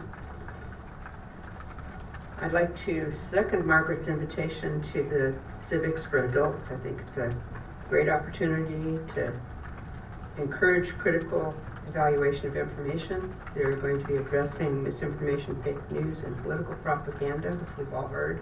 And it's nonpartisan and it's free.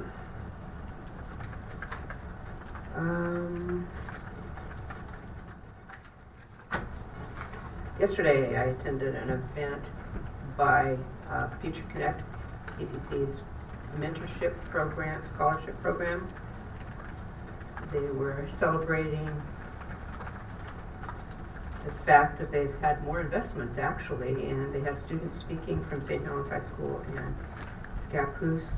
The county and Oregon Aero made sizable donations, and those were matched by the PCC Foundation, to where the donations were $40,000. So that's going to enable a number of students to participate in it. And we also got a tour of the new OMIC classrooms at Scappoose High School. So that was interesting. And that's it. Oh, wait a minute, I have one more thing. I would like to request being excused from the next meeting because I have an opportunity to take a Disney cruise with my granddaughter and a whole bunch of family members. So, if it's okay with you guys, I would like to do that. Fine with me. Bring back some good suggestions of what you see. Yeah, Experiences. Keith, you right? Yeah. Have to get our permission to do that. Yes, I do. That's only an excuse. Looks good. Thanks. Yep. Okay, Councilor Morton. I've reserved the time to look at the Alano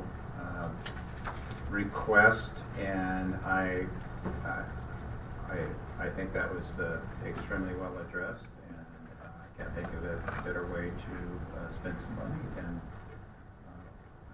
help facilitate those kinds of needs and what that club has done in our community and what it does. So, what was the request for? 250 or whatever? Yeah, it was 250. Does that cover everything? No, but that's, that will definitely cover the water, the extra water, yes, for sure. And I gotta recuse myself from, just so people know that I'm on board. So. Okay, so, could I get a head nod from Keith and Sue and suggesting it myself? 250 credit? Go for it. Yes, but I would like to see a more complete presentation, as he suggested that they were willing to make. Yeah, he would actually love to do that. Okay. Because that way you guys are familiar with the history of what transpired. I'd like to see And it's them- 2002, he misspoke. Okay. It was 2002 it was established. Yes. Okay. I would like to see. I knew that. Yeah, he said 2012, I'm thinking, no, it's not right, it's 2002. Yeah, I'd like to see the Llama You got Club come pictures? in every Yeah. 6 months or so, you know, to give a report of what's going on. And I Like think the that senior was, center does. I think that would be great. And if not, every 6 months at least annually. And you guys can stop in there anytime. Yeah. Yes, I realize that. Coffee's really You cheap. usually have the barbecues that we get invited to Yes. when there's something else I going know. on. Yeah. Exactly. Founders Day. So I haven't been able to attend those yet, but I would like to. Coffee's real cheap, $1 if you're a member, it's 50 cents. It's $10 a month to be a member, $100 a year. So administratively, those funds would come out of council funds? Discretionary. Discretionary funds, okay. There's logistical issues of giving credits, carte blanche, so. And I'd also like to comment just a bit on some of the cultural and historical aspects of our city and just what happened. And as I look through our chambers now, we've got historical aspects of photographs that are adorned on the walls. It just feels better. It just feels good to be in this room. And you can feel it. And I think that that's very important. And along with my kind of clumsy report with the arts and cultural, I just want to back up on that and know that salmon habitat is essential. We've done so much in advocating Milton Creek habitat by putting in stumpage and log trees that were not going to be used for anything else, and there's just been a lot of attention in trying to create salmon habitat. And I know, and again, going back through McNulty Creek, where these bronze statues will sit. It's like to me, it's almost like bringing what's at the bottom of what is the essence of life and bringing it up to be looked at. But again, you know, the criticism comes in as people have drive by their cars. You know, they get a glimpse of it. But the more we talk about it, the more it can be digested. You hear that? I'm sorry. Do you hear that? Yeah. Is that static in our mic? It's one of the mics. I was hoping it would be avoidable until you guys left. Oh, I don't have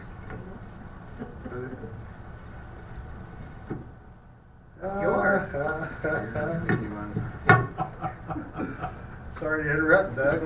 It's But it all was my right. mic. It's all right. It's all right. Now I know who the problem is. No problem. So I want to go back to my childhood, and we, you know, a bunch of us would go down to that area where Furlock Park is now, and that was the old golf club, and that McNulty Creek was part of the water hazard, so there's still probably some golf balls in there and whatever. But as we would go up towards the property where I grew up in, we'd cross the road at Gable, and Columbia Boulevard, and there was a grocery store there. It was called Lock and Grocery. And we'd hit that little creek there and go across the Jones property and then into the property that I grew up in. And we'd follow that creek all summer long. I mean, that was a thing to do, and end up at Asbury's, where Asbury Acres is now. And so when I looked at that sculpture, when I first saw it, I thought, what in the heck is that? And then understood that it was the salmon habitat, the salmon tree, and it drew a lot of memories out of my childhood, and not only that, an appreciation for the salmon habitat. So that's what that's all about. You get it, I get it.